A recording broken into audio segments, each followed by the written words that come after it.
Welcome to Recovery Unfiltered. I'm Larry. I'm an alcoholic. I am Rob. I am also an alcoholic. We are not professionals. There are no letters after our names. We know very little. However, you will hear the word God and a four-letter word in the same sentence. You will also be offended. So if you are easily offended, just pass us by. This podcast is not for you. Our opinions are just that. If you don't agree with what we're saying, that's okay. We're going to love you anyways. We are not in any way affiliated with AA. So sit back, grab a beverage of your choice, and get ready. Let's go. Hello, Rob. Hello, Larry. Welcome back. Top of the morning to you. Very top. Shit. What time is it? I don't know anymore. Who gives a shit? Mid-morning. Happy Saturday morning, though. Happy Saturday morning. How was the meeting this morning? Excellent. Was it? Yeah, it was. You made it. Tom didn't chair the meeting, so it was. I know. I got a text from him on Thursday. It says, "Hey, just FYI, I'm not going to be there, so you're dedicated the asshole of the meeting." And then I didn't show up. So he was there. So we saw an asshole. He just didn't. He didn't ruin the whole fucking thing. That's funny. You know what? Those are fun meetings, though. That's fun.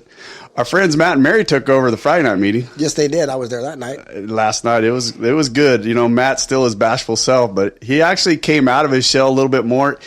And you know, you talked about something in your share last night that was pretty cool, and has actually worked right into poor Matt as him getting out of his comfort zone and getting involved in that. And I don't know if he took that or not or got it. I did. You know, and like, what's so funny is that we sit on this together, on this podcast together, talking back and forth, and you talk about how you don't like talking to crowds, you prefer the one, to where, fuck that, put me in front of 100. I'm much more happier in front of 100 than I am a one.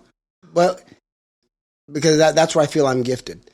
Everybody, gives you the compliment anyway. Man, you did such a great job. But every time they say that, I don't remember what I said, which means God spoke and I didn't. So that's why it's great. Yeah, no, it was a good meeting. A great topic. Topic was service, or what do you do for your insurance, and it was a great topic. Good, a lot of people there last night. Great first showing for Matt and Mary. Mm-hmm. Very happy with them. In service. Yeah, so we got our friend coming back that was with us last week. Brad, welcome back. Thank you for having me. Yeah, blessed to have you here, man. We got a lot of feedback from you and Grace. Your guys' show absolutely blew up. And I wanted to bring you back. There was a lot more that people were asking, and you got a lot of questions asked of you, and I just wanted to bring that back. But I'm going to start with this one first. Yo, brother Brad. What up? This is Daniel from Hawaii. Hey, man. Just wanted to reach out and tell you that had some heartfelt energies from your podcast. I got about halfway through it, maybe 2/3 of the way through it, and man, what a testimony, bro. Really kind of rocked my socks a little. Yeah, I think that you and your girl got some little tears coming out of my eyes on that. And yeah, it was very powerful. A lot of truth spoken in there. And yeah, man, I just, me, I've been on a similar journey. And yeah, I mean, the addiction is powerful, right? And yeah, I've got like 12 years sober from Oxycontin and 11 years sober from crystal. And then I had 7.5 years sober from marijuana, 8 years almost. And then I started dabbling. I dabbled for like 2 years and I quit for a little over a year. Anyway, been playing a little bit with marijuana, and I know it's ruined my relationship. I'm probably edging into a divorce, and it's just really good to hear a brother that's been through the similar struggles, because I know that it's a day-by-day thing. And yeah, I'm just really stoked on you, how you persevered through it and held on, man. And I know I'm not giving up, I'm holding on, but there's certain things that's like really hard in life, to really deal consciously with certain things, to be able to find the time and to do that. Anyways, just wanted to tell you, man, I see you. I'm really proud of you for making that podcast. And yeah, a lot of very powerful words. And if I was ever an influence that brought you down, brother, I apologize. I think we had a pretty good childhood and we were there for each other, but we didn't really have the best of direction. Anyways, man, love you, bro. Hope to hear from you.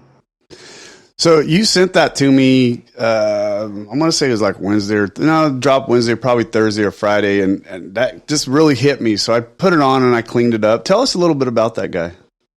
Dan, we grew up with each other. We were on homeschool with each other. So we had a lot of time to cause havoc and run around and smoke weed.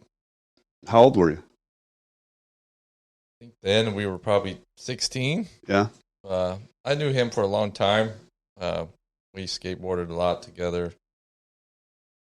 We just, being on homeschool, we had a lot of time to do whatever we want. And, we'd smoke weed and ride dirt bikes and talk about all the shit we were going to do when we got older. Ain't it fun when we're kids? Yeah. His life ended up taking him. He ended up in Hawaii. He's over there working, doing his thing. So, when's the last time you saw him? Years. When's the last time you heard from him? I talked to him probably like 6-7 years ago, I want to say, maybe 5. I call him every great once in a while. And so you guys are on whatever, Facebook together? He just kind of... Yeah, so I posted my story on Facebook just to get it out there. And he picked it up and reached out. Wow. That's what this whole thing's about, man. As long as it touched one person, it made it worth it to me, That's all I want. I dug that. I enjoyed that. Had you not heard that yet? No. Huh. Yeah. I'd rather hear it fresh anyway. They just have it. Yeah. But I enjoy, and he even did a little night step, didn't he? Making him Mr. Bad. If I had anything to do with what a gift. What I liked out of that, I see you. I don't know if you guys picked that up. Yes. I see you. That to me just hit me so hard when I saw that, when I heard that, because we get looked at a lot, right? I mean, they're watching, right? And good and bad. There are people that are watching that would love to see you fall because that would justify them keeping their addiction going. See, it don't work. See, it don't work. Right. Look at him. That bullshit. Look at all that. Look at all that. He didn't. All that talk he was doing. All that podcasting. Look at him. He's just right back to where he's at. Mr. Holier than thou. That's what they call us. Really? Soapbox. Yeah. You listen to this. You call us holy. We try to be. He sounds really good. He sounds great. He does. I hope he gets it figured out. And yeah. I hope them roosters sound better later. They had roosters in Hawaii. Yard birds. He's a good guy. We talked a while back about maybe me and Grace going out there. And what part of Hawaii or what island? That I'm not sure. Know. But after my episode on the plane this year, I don't know if I'll be flying anywhere. They make boats. Yeah, I'd rather go on a boat. Cruise? I'd almost rather swim than fly. I'll tell you that right now. Yeah. You lose a motor, right? An engine on a plane, you're going to change. Especially when you're sitting on the wing that pops on. Yeah. Right. Brad's talking about a flight back from Nashville. It's actually made the news when one of the Southwest Airlines, one of the motors blew up in midair. We'll talk a little bit about that real quick. So hit it. Now that I'm sober, I'm not scared to die. Right. I'm not ready to die. I don't want to die. But on that plane, in that instant, when that motor popped and plane started shaking, and I looked out the window and I said, "Oh, this might be it." And I wasn't freaking out. I was okay with it. I was just, it's my time, and here we're gonna go. Before, death scared me. Right. And what do you credit that change to? Being sober, and then, I think losing my dad really made it where I'm not scared of it. Right. Because when he went, he wasn't scared, So, I don't know. When I got off that plane, I thought we were going to do an emergency. We did emergency landing, but I thought we were going to get evacuate right there on the runway. And the first thing I was going to do was get on my knees and kiss that runway. But when we landed, I'm like, it was like when I got sober and I had another chance at life to start over again. And I'm like, wow, like I really need to start living. Right. Can I read something kind of tying to that? This is actually step 2. It's going into this is before we even do the third step prayer. It says, more and more we became interested in seeing what we could contribute to life. As we felt new power flow in, as we enjoyed peace of mind, as we discovered we could face life successfully, as we became conscious of His power, God's power, we began to lose our fear of today, tomorrow, or the hereafter. Where did you find that? Page 63, baby. Right before the third step prayer. We were reborn, it says. This is even before you sit down and do Right. the third step prayer. We were, we lose those things. Right. I'll tell you right now, people on that plane were freaking out. That's what I want to get to. I mean, People were like, this is going to sound funny, but they were crying in silence. I mean, people were texting their goodbyes, and I felt good. I knew my wife loved me, and I knew she knew that I loved her. My kids, I was in good standings with everybody when I was sitting on that plane. Right. So I wasn't going to text my wife anything. I didn't want her to get worried or anything like that. It was just, if it was going to be over, it was going to be over. And I was more worried trying to calm the lady next to me. I mean, what was she like? She's praying like crazy. She's shaking. And then me and the guy on the other side that I kind of met in Nashville, we were both just trying to calm her down. We were trying to talk to her, ask her if we don't get another plane, can we spend a night at her house? Because we just picked her up in St. Louis, and she's like, "Oh, Mom's going to baptize you." We're like, "All right." And he's all, "Well, when we land, call her up because we're going to Costco. We're going to bring some food over. We're going to start cooking." Yeah. That's funny. How old was she? She flew all the time. She was coming back to California to work, and she was an older lady, probably in her 50s. Yeah. And but she flew all the time, and she was scared shitless. And I'm like, I hate flying, but I'm okay right now. Like, She was obviously a believer if she was praying. Oh, yeah. She was praying hard. I mean. But maybe her side of the street hadn't been cleaned Right. up. Right. And then I was Who like, knows? well, the plan is to die sober. Here we go. There we go. Then the other bad part of me is like, I could have partied the whole weekend in Nashville. But then you'd have met your maker like that. But I didn't. I went there I think we were there for 4 days. I hung out with the guys the whole time. We were up till like 3 a.m. I was just walking into different bars, listening to bands. I mean, it's crazy over there, but it was a great time. Soda water's free. Right. I'd tip them $1 and go on my way. Yeah. I don't know. Last time I was in Nashville was for my daughter's 21st birthday. I remember landing in Nashville. That was about the last of it. Yeah, I can remember it. Yeah. You know what? I remember it. I shouldn't say it that way. It wasn't like I was drunk the whole time, but I mean, it was definitely drink from sun up to sundown because it was a green light for me, right? We're in Nashville partying, and that's just the way I looked at it. When we were in Nashville, it was just, yeah. Anytime we went actually to the Jack Daniel's distillery, that's just Rob. Sponsored by Jack Daniel's Black. Not Double Barrel. Not Gentleman Jack, just Black Label. Thank you for your support. Dude, we're going to get so much trouble for some of the shit. There. So, Brad, tell me, you get any other responses? Anybody else reaching out to you? I got a lot of responses, people that I haven't heard from in a while, people that are just touched and proud. Hopefully I inspire some people to sit back and take a look at themselves and realize that you don't need alcohol to continue on life. Alcohol is a pain number. It's not a painkiller. It doesn't get rid of it. It's good to clean, though. It's a good cleaner. It just numbs the pain, and then tomorrow it's going to be there, and tomorrow you're going to have to drink to numb it again. But it's always going to be there waiting for you. It's not going to go away, ever. I carried the same shit for 30 years. All right. Every time I drink and wake up, the same shit was there. And the quote that you had that I loved, I couldn't remember. I mean, I remember the gist, but here it is exactly. Brad sent this. "No thanks, I don't drink." Really, why? "Because I'm a rebellious badass who prefers genuine happiness and self-esteem." Why do you drink? I love that. You ever been so good at drinking you got to retire? Oh, yeah. I've never been asked that. I can honestly say that. I've been in the bar. I'm like Brad. I can go into any bar. I mean, with my business, we're everywhere we go, dinners, meetings, whatever. Alcohol is just around everywhere. And I have never been asked that. Why don't you drink?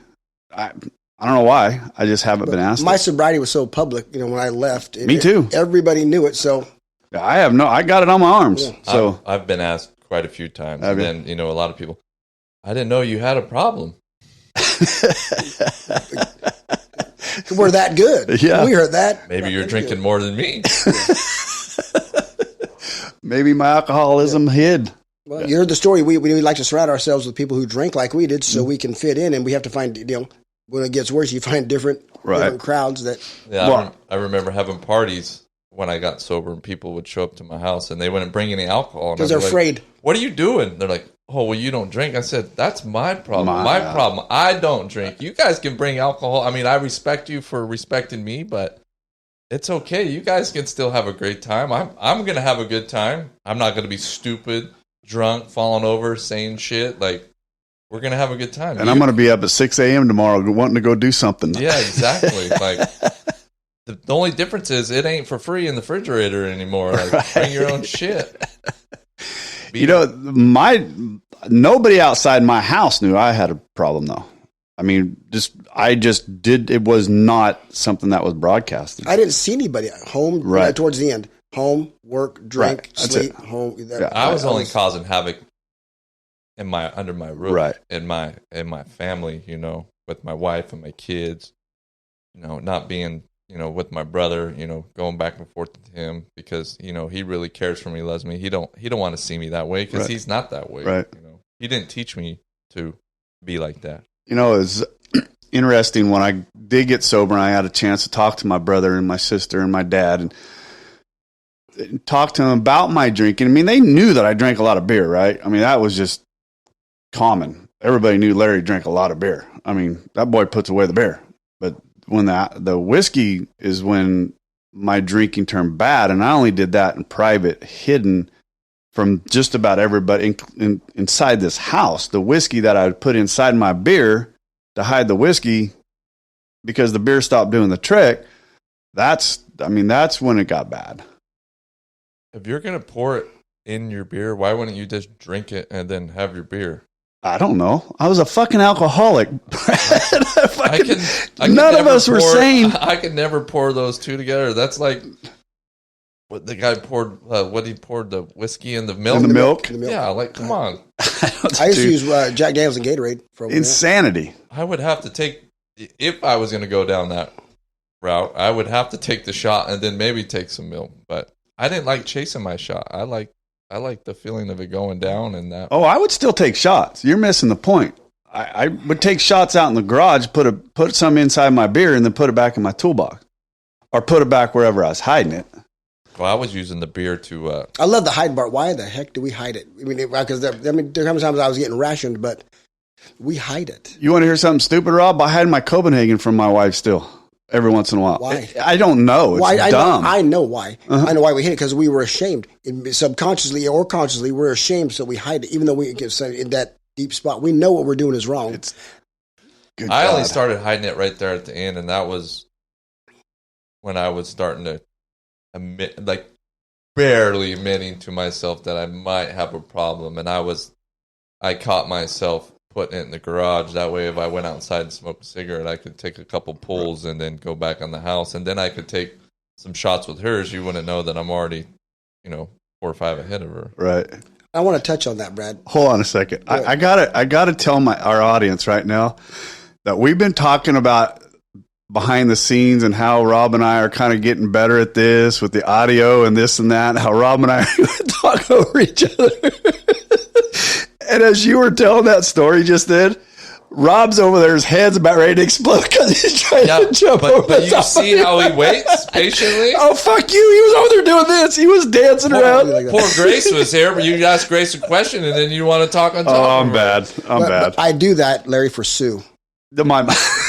Here you go, Mom. Yeah, this is my amends to Sue because she's been listening to the first couple episodes. She tells Larry, would you tell Rob to stop talking over you? Which, of course, we do. We do. And I've gotten better about just letting it happen. But what I wanted to touch on was Brad talked about he just started hiding it. The bottom came up and hit him, and people talk about they need to hit their bottom. It drives me nuts. No, you need to quit digging.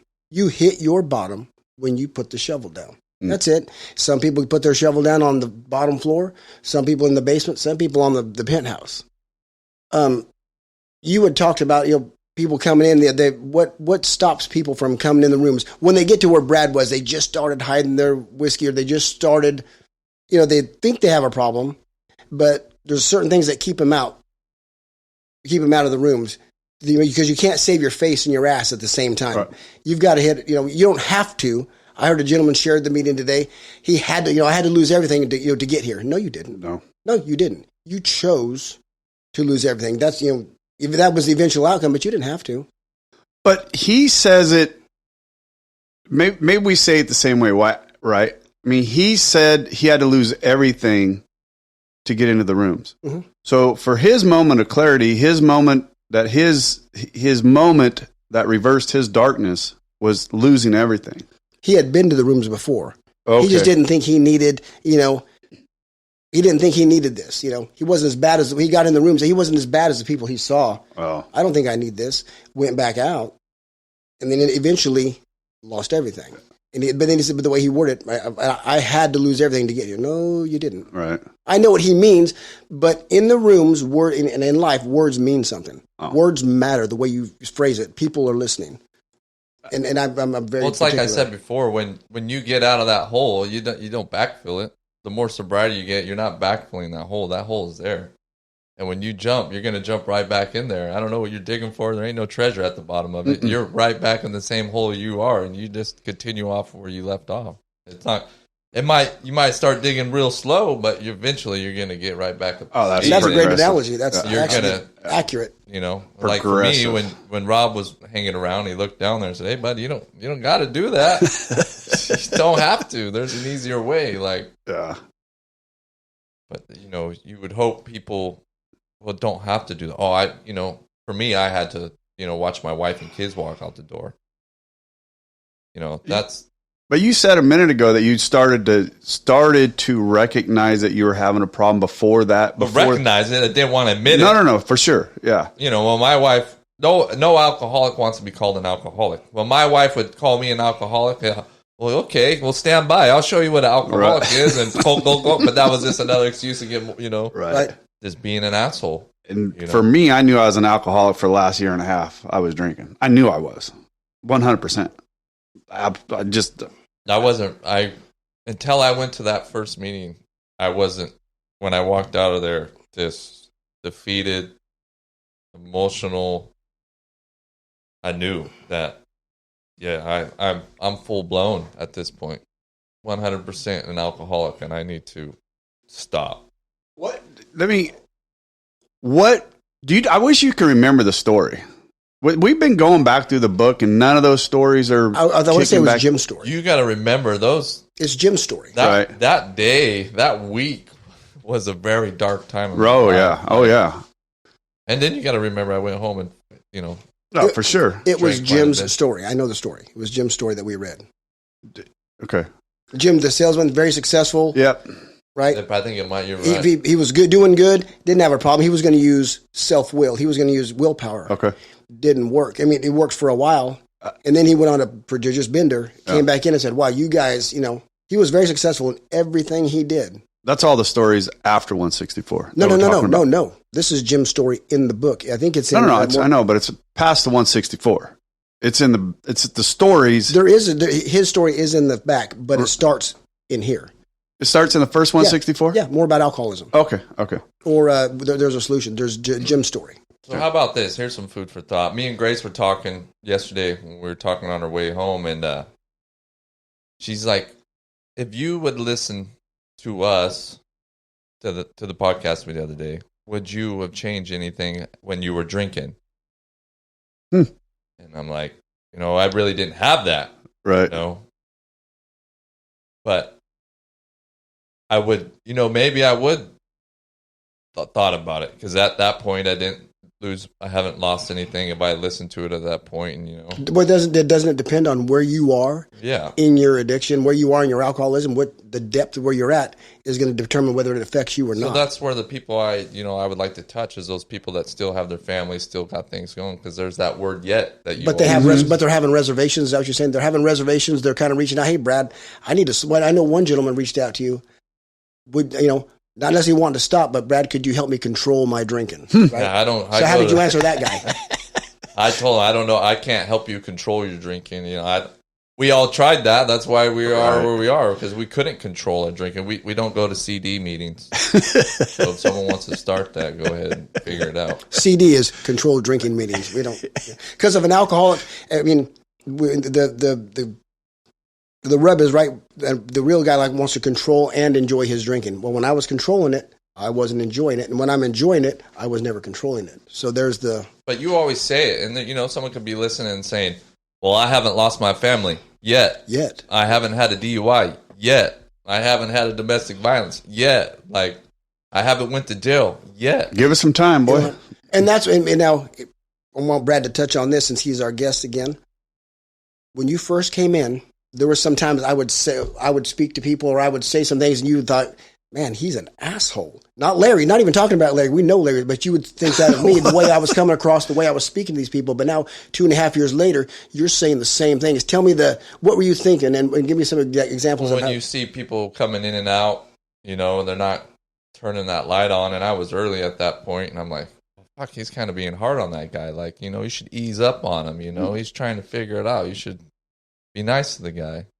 So I'd be this like, fuck, you were pretty rough on that guy. He's like, well, some guys need to hear it. And I'm like, okay. And then now I see the light. I see people coming in and out, and it's like, hey, stupid, you're going to be a repeat offender. You need to try something new because your program's not working. Like, you either need to get a different sponsor or you need to get a group of men around you, because that's what I have. I have a great group of guys around me that, I shared it last night. It was like, I have a sponsor, but I really have like 10 sponsors. I got people to go to. I got people to call. I got people that are, kind of looking up at me, seeing, me doing good. And I want them to be able to show them that this shit is, you can do this. Go back to what I said. I see you. Your buddy Danny said, I see you. And I want to challenge people, and because Brad, and now that Brad's been around, I've got to share some stories.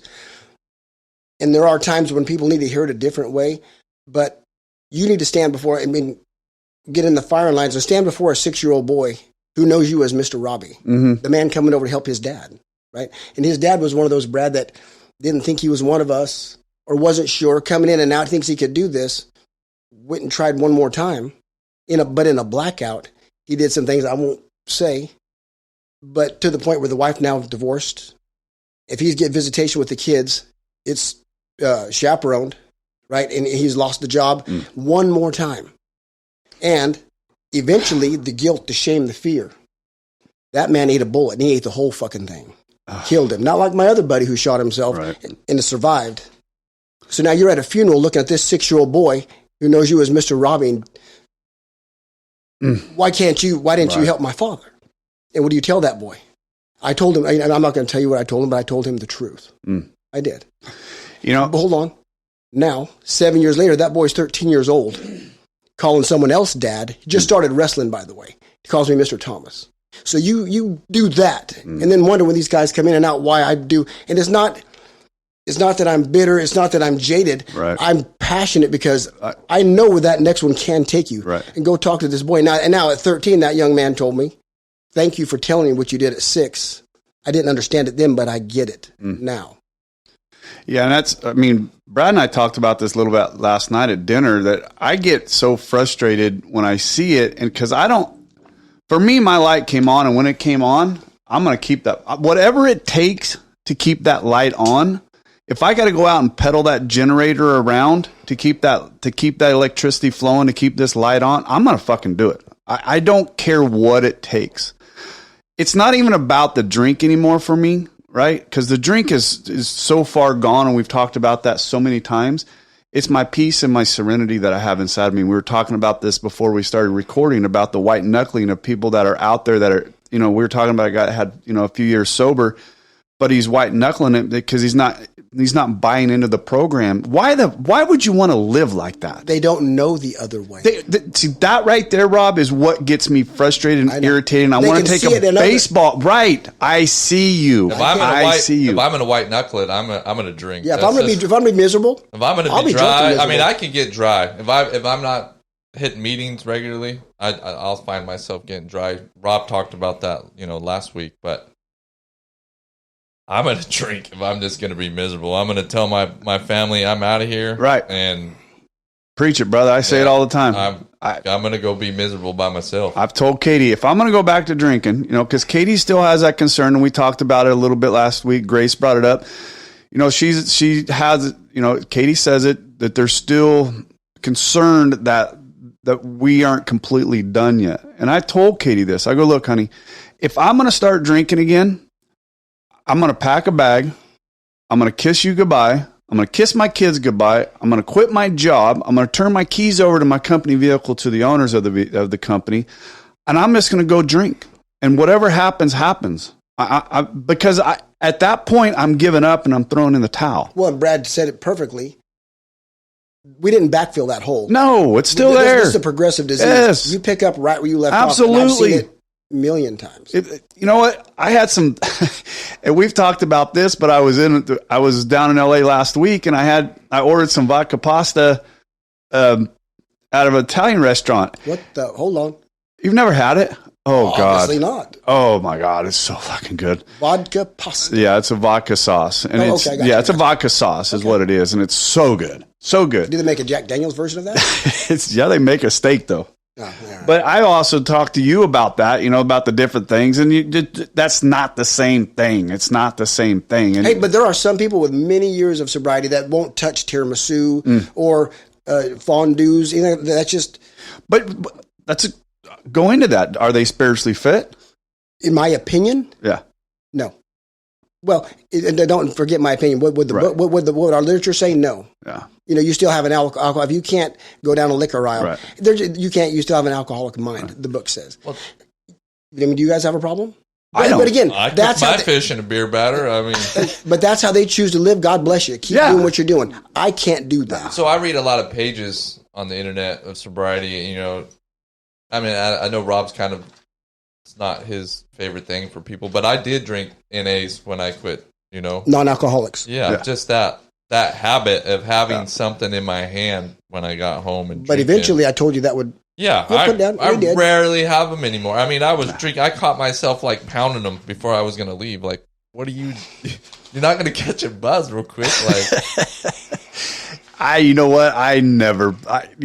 I think it was shortly after I got out of rehab. I heard somebody say, if you're gonna drink a margarita, virgin margarita, you might as well drink a margarita because it will lead to that. I remember I ordered a virgin Bloody Mary. What's the point? Tomato juice. I have had a michelada with the NA. Is there anything virgin that's any good?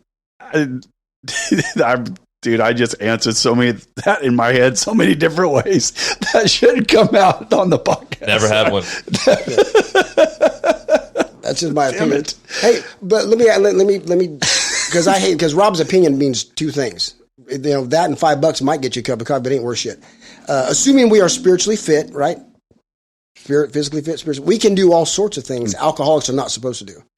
People have said we must not go where liquor is served. We must not have it in our homes. We must shun friends who drink. We must avoid going to movies, which show drinking scenes. We must not go into bars. Our friends must hide their bottles. If we go into their houses, we mustn't think or be reminded of alcohol at all. Bullshit. We meet these conditions every day. An alcoholic who cannot meet them still has an alcoholic mind. There's something the matter with his spiritual status. His only chance for sobriety would be someplace in the Greenland ice cap. And even there, an Eskimo might turn up with a bottle of scotch and ruin the whole damn thing. Right? Go to page 41. I'm not going to page 41, but the answers are there. So that is not that's what that says. And that is my experience. I got to talk to Jay last night for quite a while. My first sponsor who I love is my father now, who got sober in 1974, 2 years before I was born. So I've got and so anytime I give you my opinion, he and I have sit down for hours. His sponsor, Van, got sober in 1954. And we've talked a lot about that. And I've got notes from, so we've talked about, mid 50s, 60s, 70s, when all that, I've got all that experience gleaned. That's why, Yeah. I had somebody say the other day, they asked me about, I'm trying to remember how she put it. She said something about you put your faith in Rob, or, your faith in, I know how it came up. It was Katie. She says, I'm having trouble putting my faith that you're still sober. And I said, putting faith in you that you're still sober. And I said, here's the problem, Katie. Don't put your faith in me. Never. Don't. If you put your faith in me, I will fail you. I promise you. I will fail you multiple times. Not drinking, but just we're human. We're human. We're human. I said, I don't put my faith in Rob. I go, because if Rob went out tomorrow and started drinking again and he fell off, if I have my faith in him, I'm probably going to follow him. You're gone. Right? That's same way with Brad, same way with the group of guys. My faith is in God in heaven above. That's the only place I put mine. In my list of stuff, I put God, my sobriety, my wife, it's not God, Rob, Brad, my faith in our brothers all the Oakdale group. Would it be rough for me if something happened? And that's why when we talk about guys that are sick and within our group, it hurts, right? Because we're tight.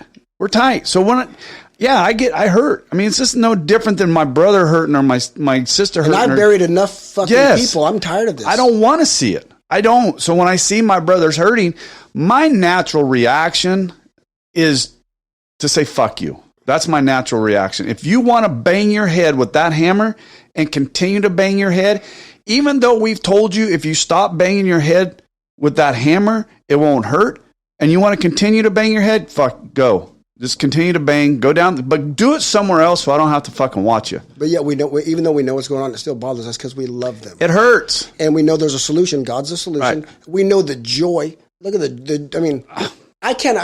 have the greatest life. It's so easy. I've never been, I can't imagine being happier. And we talked about this last week that with the podcast, right? And it's doing very, very well. I mean, this podcast is doing amazing, and it's because God's been a part of this, right?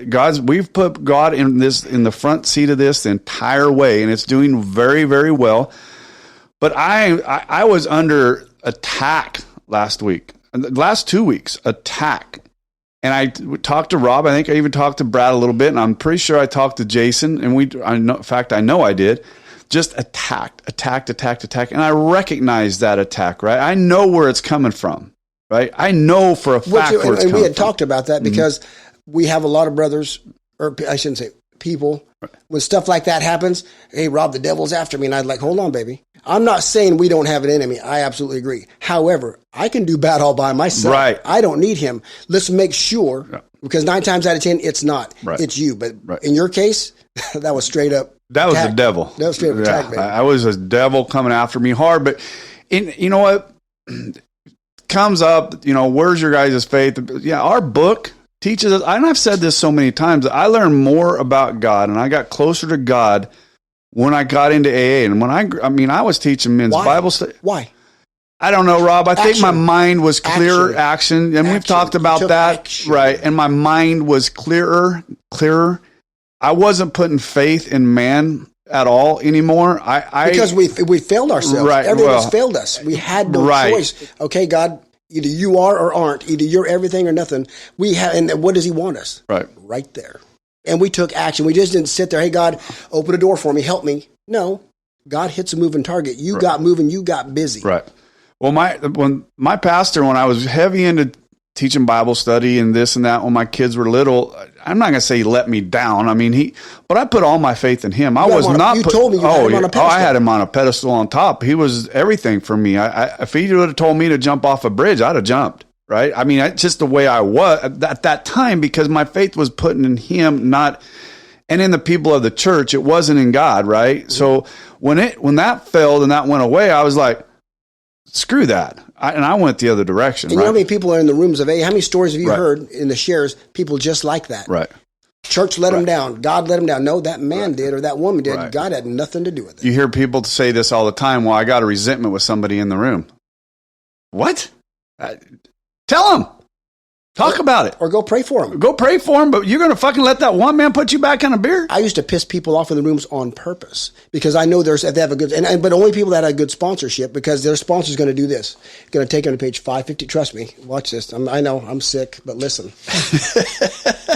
When I was going through something, I needed more prayer. I felt I did. If I knew you had a good sponsor, I'd fucking piss you off, because their sponsor's going to tell you, Matt Robb shared this, and he go to page 552, and it's going to say this. He said, in effect, if you have a resentment you want to be free of, if you will pray for that person, the thing that you resent, you'll be free. If you ask in prayer for everything you want for yourself to be given to them, you will be free. Ask for their help, their health, their prosperity, their happiness, and you will be free. Their sponsor is going to take them there. Oh, Rob pissed you off? You need to pray for him. I get all kinds of prayers. I remember going to the meeting, and I came to you and I was venting. I'm like, oh, that meeting last night, it was shit. And, I didn't get fed out of it. And, they were just talking about it. And it had nothing to do with anything. And then you looked at me and said, then why don't you chair it? I'm like, fuck you. I like when I used to tell Rob that, he was like, well, maybe they just need to hear what you had to say. And I'm like, there ain't no fucking way they need to hear what I had to say. You know what's great about that? I got frustrated last night. I don't think anybody needs to hear what I need to say, but when I'm done saying it, I feel better. Right. And that's the key. 100%. It's the same thing with this podcast. I mean, I don't know. I've said from the very beginning, all I want is to save one man's life. That's it. Yeah. God has put this in started with me, brought Rob into it, Brad, Mary, Jason, everybody that's been a part of this has been brought, and all I want is one person to be saved, right? That's it. If we do this for 10 years and only one person gets saved, God bless. But that's what we do, right? That's where we're going. That's what this is for. But in the meantime, all of this iron is sharpening each right. other. We are all sharpening one another. We're growing. Well, me and Grace left here the other day, on the way home. We had about a 20-minute drive home, and it was this. We've talked about all this stuff before, right. But I don't know, for some reason coming on here and on our way home, we just felt relieved. Just like we got it out. Right. She said some things that I've never heard. Right. And I'm sure I've said some things she didn't hear, and that was just, we were both like, and she kept me on a straight line, so the listeners know I couldn't be bullshitting. That was so awesome, because she would come in, and as tactful as she is, and amazing as she is, she spoke well. It was a great balance. What she brought was, and I loved when Mary and Matt were here, but this was they had a little more balance to it.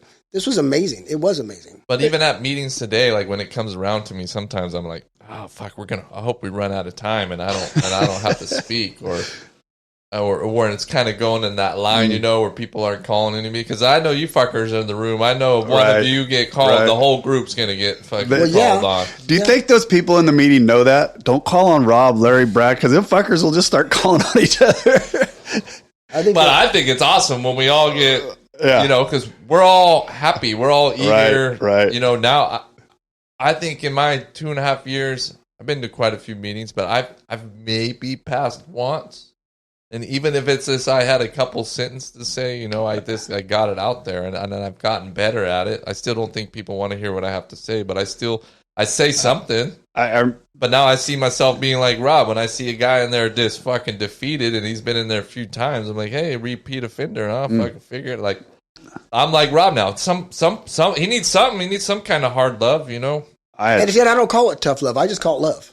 I 100% Rob. Because you get these people in there, we're so glad you're back, or they start laughing like it's Cheers, and Norm just walked in. Now that ticks me off. There's going to be a lot of people that disagree with this. That's but fine. I've been to some hardcore men's meeting, and I, there's new guy. People are like, "Oh, you're the reason why we're here. We're so glad you're here." And then you get another guy. He's like, "I'm the most important person in this room, not you." And I'm like, "Damn." That was a good meeting, too. But you're like, it's the truth, You still got to look out for yourself. You are the only person that's going to get yourself to do the work and be sober. If someone talks to you, that's not going to get you sober. You got to do the work. You got to get it out. You need to talk.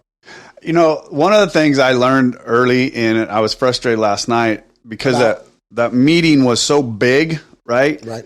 And because I like to talk so much, even though, and Brad, you make a great point, even though what I'm saying to myself is what I need to hear, right? Mm-hmm. Whether anybody else in the room agrees, does anything for them, it's what is coming to me, and it's what, for anything I do, I have to speak about it, right? It's why I enjoy doing this.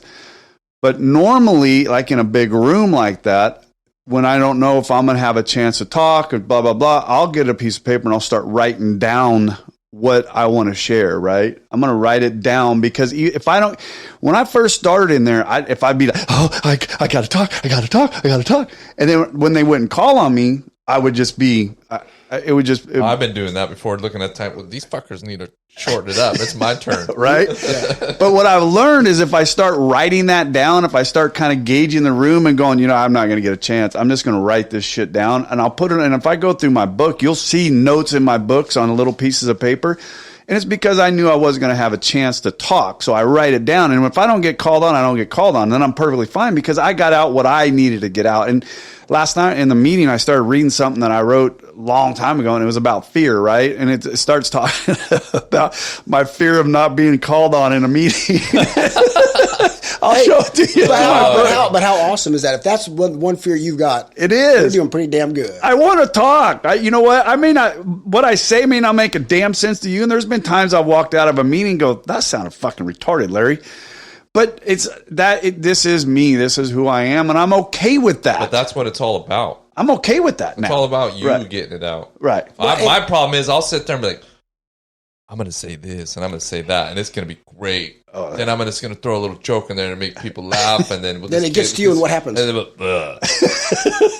nothing.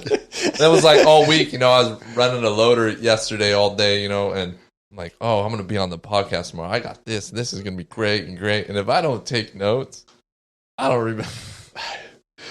Yeah, it just like for me, the notes I had right here starting this, because normally if we have speakers in here, like when Brad and Grace were in here, Rob and I just bounce off of you and Grace, so we really don't have to prepare. But when it's just Rob and I, we typically have to prepare, and I have some stuff ready. In fact, I'm going to break away from this conversation in a minute because there's a couple other things I want to go over with you guys. Go.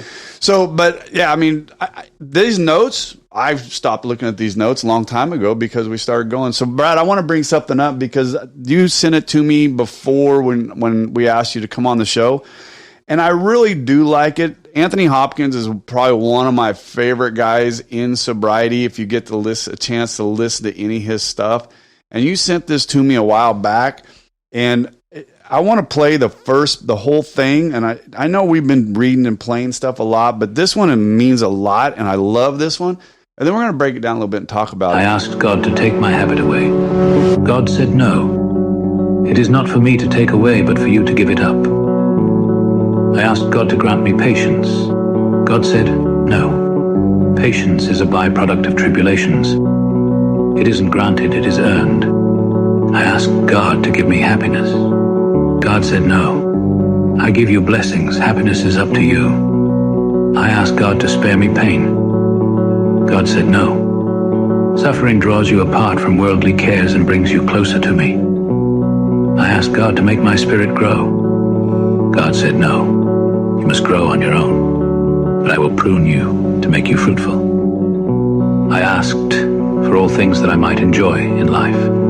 God said, no. I will give you life so that you may enjoy all things. Then I asked God to help me love others as much as He loves me. God said, finally, you get the idea. So there's a lot there. So I cut that up a little bit because I want to kind of just not talk deep into it, but there's so much in there. We could literally do an hour on this right there. But I want to talk about this one first. I asked God to take my habit away. God said no. It is not for me to take away, but for you to give it up. So I've been reading Samuel in the Bible, in the real book. And, we talk about this all the time. If you read the Old Testament, there's so much, they talk about so much sacrificing of the burnt and, the cows and the sheep and sacrifice of this. And it hit me this morning that everything that I bring up and everything, the only thing He wants me to sacrifice is me, right? That's it. I don't need to sacrifice anything. He'll take what He wants. If I just sacrifice me and my habits, if I just turn it over to Him, but do we really turn it over? That's the key, right? Do we really turn it over and give it to Him? It depends. If you want to talk about the other book, in the book of Romans, he says. Oh, hold on. Let's make sure. Some people aren't going to like how you said that. What did I say? You said the other book. It is the book. Yeah. Well, the one you're talking about. Yeah, the Bible. It says, be a living sacrifice. Mm-hmm. What's the problem? Okay, in the Old Testament, what you're talking about, those sacrifices were dead. Right. They had blood there, right? Mm-hmm. Sprinkle the blood, fellowship offerings, all that stuff. The book of Romans tells us to become a living sacrifice. Mm-hmm. What happens? What can a living sacrifice do that a dead one can't? We walk off the fucking altar. Right. I walk off the altar. I don't, there are times I give it to Him. Right. And I take it back. Right. Give it to Him. You'll know you've given it to Him if you don't possess it anymore. We talk about resentments. Right. God, take this from me. Mm. If you still hold on, if you still have it, there's one of two reasons. Either your God's not big enough to take it, or you didn't give it to Him. You still want it. Just what we were talking about last week, getting attacked. There was so much that the attack was coming because there were certain things in my life that I didn't want to give away. One is my control of situations, right? So the devil, and I believe this to be true, he knows what I'm holding on to. He knows what I'm holding on to. And that's where he attacks. When I say he attacks, that's where I see those weaknesses still pop up, and those character flaws that I have. I mean, there's certain character flaws that make me who I am, and I'm probably, I'll tell God to give them up, but you said it last week, there are certain things he took from you that he didn't want you to take, and there's certain things there's certain things I thought he was going to take, and he's like, no, I'm going to sharpen these and teach you how to use them the way I want you to use them. I mean, they're in, I will allow him. Right. And there's certain things that he keeps giving me back that I'm like, why are you keeping this? Why am I keeping this habit that I have? Right? Why am I keeping this? You know why? Why? Because I'm using it. I'm using it to glorify him. I'm using it right here. My selfishness of everything I'm doing right here. This is to glorify him. Why are you holding on to tobacco? Because I'm. Shut up, Rob. God damn it. Got him. Dick. I don't know. It's an old. Is your God not powerful enough to remove it? 100% he is. I ain't turned it over to him. Oh, okay. I ain't, because I don't want to. Same way I didn't do my alcohol. But why don't you want? Because I don't want to. Control. Yeah, it's control. It's mine. God damn it, and I'm going to keep it as long as I want. Okay, hey, I'm just asking. Well, I'm just asking, baby. You ripped a scab, fucker. I mean, Katie gets me on that a lot. It's probably one of Katie's biggest resentments to me right now. Still, my Copenhagen. company Doesn't want to kiss you with all that shit in your mouth, right? Listen to you, butt smoker. I chew pouches. Hey, and both of you are looking at a man, and you were both with me, or you weren't with me, but Brad was definitely with me. Going through the cancer. Yeah. I chewed for 32 years. No. Right, and nor was my cancer. Yeah. And here you are. I mean, look how powerful that is. And trust me, if you went through 2 days of what I went through, you would throw that shit as far as you could. Right. Oh, I think about it once in a while, just you and talking about, and then seeing that fucking mask. Oh, the headgear that I had to wear? Yeah. I hadn't seen that. And then just the way your neck looks now from being fried from the treatment. Like, ugh. Yeah, I don't think I've seen that picture. I'll show you. When you were in school, did that guy ever come in school with half his fucking jaw was missing? Well, they don't do that shit anymore in school. What the hell? No more scared straight. Because they're weak. They're pussies. I was talking they about couldn't handle it. We had a school thing the other day, and I was like, where's the dude where his jaw's half missing? Or they got the hole right here. How you doing? I got it. Yeah. All right, let's go. I asked God to grant me patience. God said, no. Patience is a byproduct of tribulations. It isn't granted, it is earned. Rob? What's that, baby? Patience? I have really trimmed the way I pray that. Somebody told me a while back, show me the way of patience. Show me the way of patience. That's kind of like ties into the prayer of St. Francis. Mm-hmm. And I want to give credit before we go. Mm-hmm. I didn't know you were going to play that. I didn't know right. But that is a poem, I believe. I know it's a poem. Claudia Minden Weiss is the author of that. Just to give her credit. I had never heard it until I'd heard. It's big in AA. I'd heard it before, but it's been a long time. And then Brad sent it to me. It hit him, and he wanted to go through it. He wanted me to play it last week when Brad and Grace when they were here together, and I just couldn't. I mean, when the dynamics of that episode, I just couldn't figure out where to stop it. To me, it's just, I want this, and I want this. Right. It's 100%. Go ahead. You got to do it. You got to earn it. You got to learn it. Everything. Yeah. How many times you guys? I mean, a lot of people, because God is not a damn vending machine. Mm-mm. How many times you guys just thank Him? Don't ask for nothing. Don't just thank you for what you've already. I do. I find that I do. But going on the patience, don't pray for patience. God will stick you in an airplane for 8 hours with a crying baby, or make you tougher. Right? Because He will. I mean, but it's how it comes. But let me ask you this. I want to ask you guys a question. I used to get this because the one knock on God is, how could a good, loving God allow bad things to happen? Because He does, right? Could God have stopped my cancer? Right? I believe He could. Yeah. He didn't. He could have. So He allowed it, right? But now, Brad and Larry, you guys answer this individually. In your lives, when have you experienced the most growth? When you were on the mountaintops, or when you've had to walk through something? In the valley, baby. From the valley up. So why would God allow us to walk through the valley? Why would God allow bad things to happen? And I'll ask you the question again. When's the time in your life where you've seen the most spiritual growth, emotional growth, strength? Where did it come from? What do you mean? Adversity or good times? Oh, adversity. Yeah. So why would God allow us to go through adversity? I mean, I don't understand why they would ask that question because... Well, we've talked about this before. I mean, this is something that we've talked about. It's the same thing it's the same thing going back to we move at the speed of pain. It's the same thing that we've talked about before. I was talking to a guy, and it's Jason's brother-in-law. I was talking to him about that same thing, how you say that, and he's a pastor, and he said, "I love that. I haven't heard it put that way before, but we do. I mean, I knew I was an alcoholic, but it's only on the other side of that pain where we grow, right? And that was me. I built the wall, put all the shit on the other side of it, and I'm like, I ain't going over there. But a lot of people that don't come in the rooms because they're pissed off at God because God, they had bad childhoods, they had this, and how could God allow that, and how could God allow this, and they didn't allow that experience to grow them. I didn't. I see it when you put it that way. I never had that. I always loved God. I knew God. I was like a scorned child hiding from my father. I didn't, and I had a really good friend. I had a really good friend die when we were in junior high. You get a phone call, hey, one of your really good friends has gotten in a car accident and he died.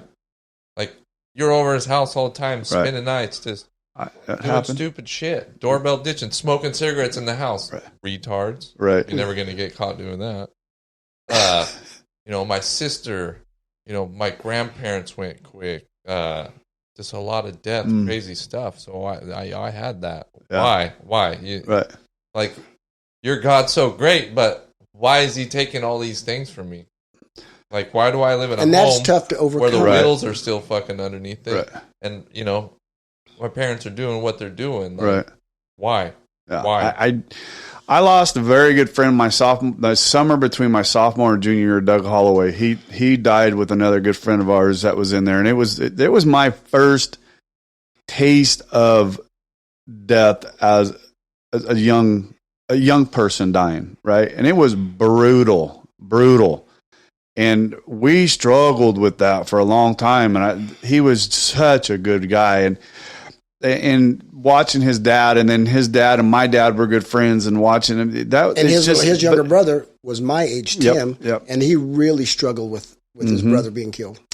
Yeah, but even through that time, I knew where Doug went. I never had a problem with that ever. So when you ask me about that growth, my growth is in my relationship, how much closer I've gotten to my relationship. So that when you ask me those questions, where did my growth come from? My growth came from when I dropped that veil and said, "Come to me, Father. Let me, as I come to you, I want to get closer to you," right? Because when I was in rehab and I would sit on that front porch and read every morning at 5 a.m., I felt closer and closer and closer. It's a relationship. If you don't invest in a relationship, wife, friendship, God, it's going to be stagnant. That's why, first we had to do this work, which you don't got to get good to get God. You got to get fucking honest with yourself. And once you do that when God you meet Him right there, and you meet Him warts and all. I mean, that's when magic happens. Whenever I turned that over, because so many mornings driving to work, I'd say, "God, take this from me. Please, why, right?" I couldn't understand what happened between that drive that I took every morning when I was begging God to the day that the day that I walked into Mainers at 2:36 a.m. on April 12th. What happened? Why did that obsession take away from me? We've said it is because I took action, right? I asked a million times. But until I took action, it was never going to go away. God hits a moving target. Don't waiting on the Lord never means sitting on your thumb, waiting for God to do something. Stay moving, keep doing the next right thing. He'll hit a moving target. Even when I was in Mainers, it wasn't going anywhere. I was sober, but I wasn't going anywhere until I started, I started doing action. I started reading, and then, when you realize you can only control yourself and not the program? Dude, when that realization hit me that I couldn't control everything else around me, that all I can do is control me. I'm going to be a patient, but I'm going to run the show while I'm here.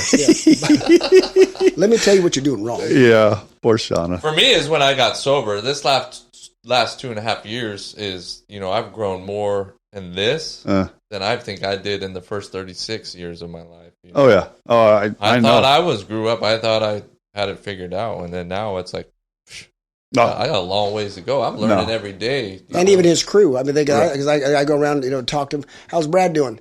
Night and day. Right. Night and day leader. Night and day leadership. It's when you think you're done learning. Yeah. Hey, that's when God's going to find you. I'm happy now, and it's just I want to keep learning. I want to keep doing this. Happy. I asked God to give me happiness. God said no. I give you blessings. Happiness is up to you. And then you got to know what a blessing is. Right.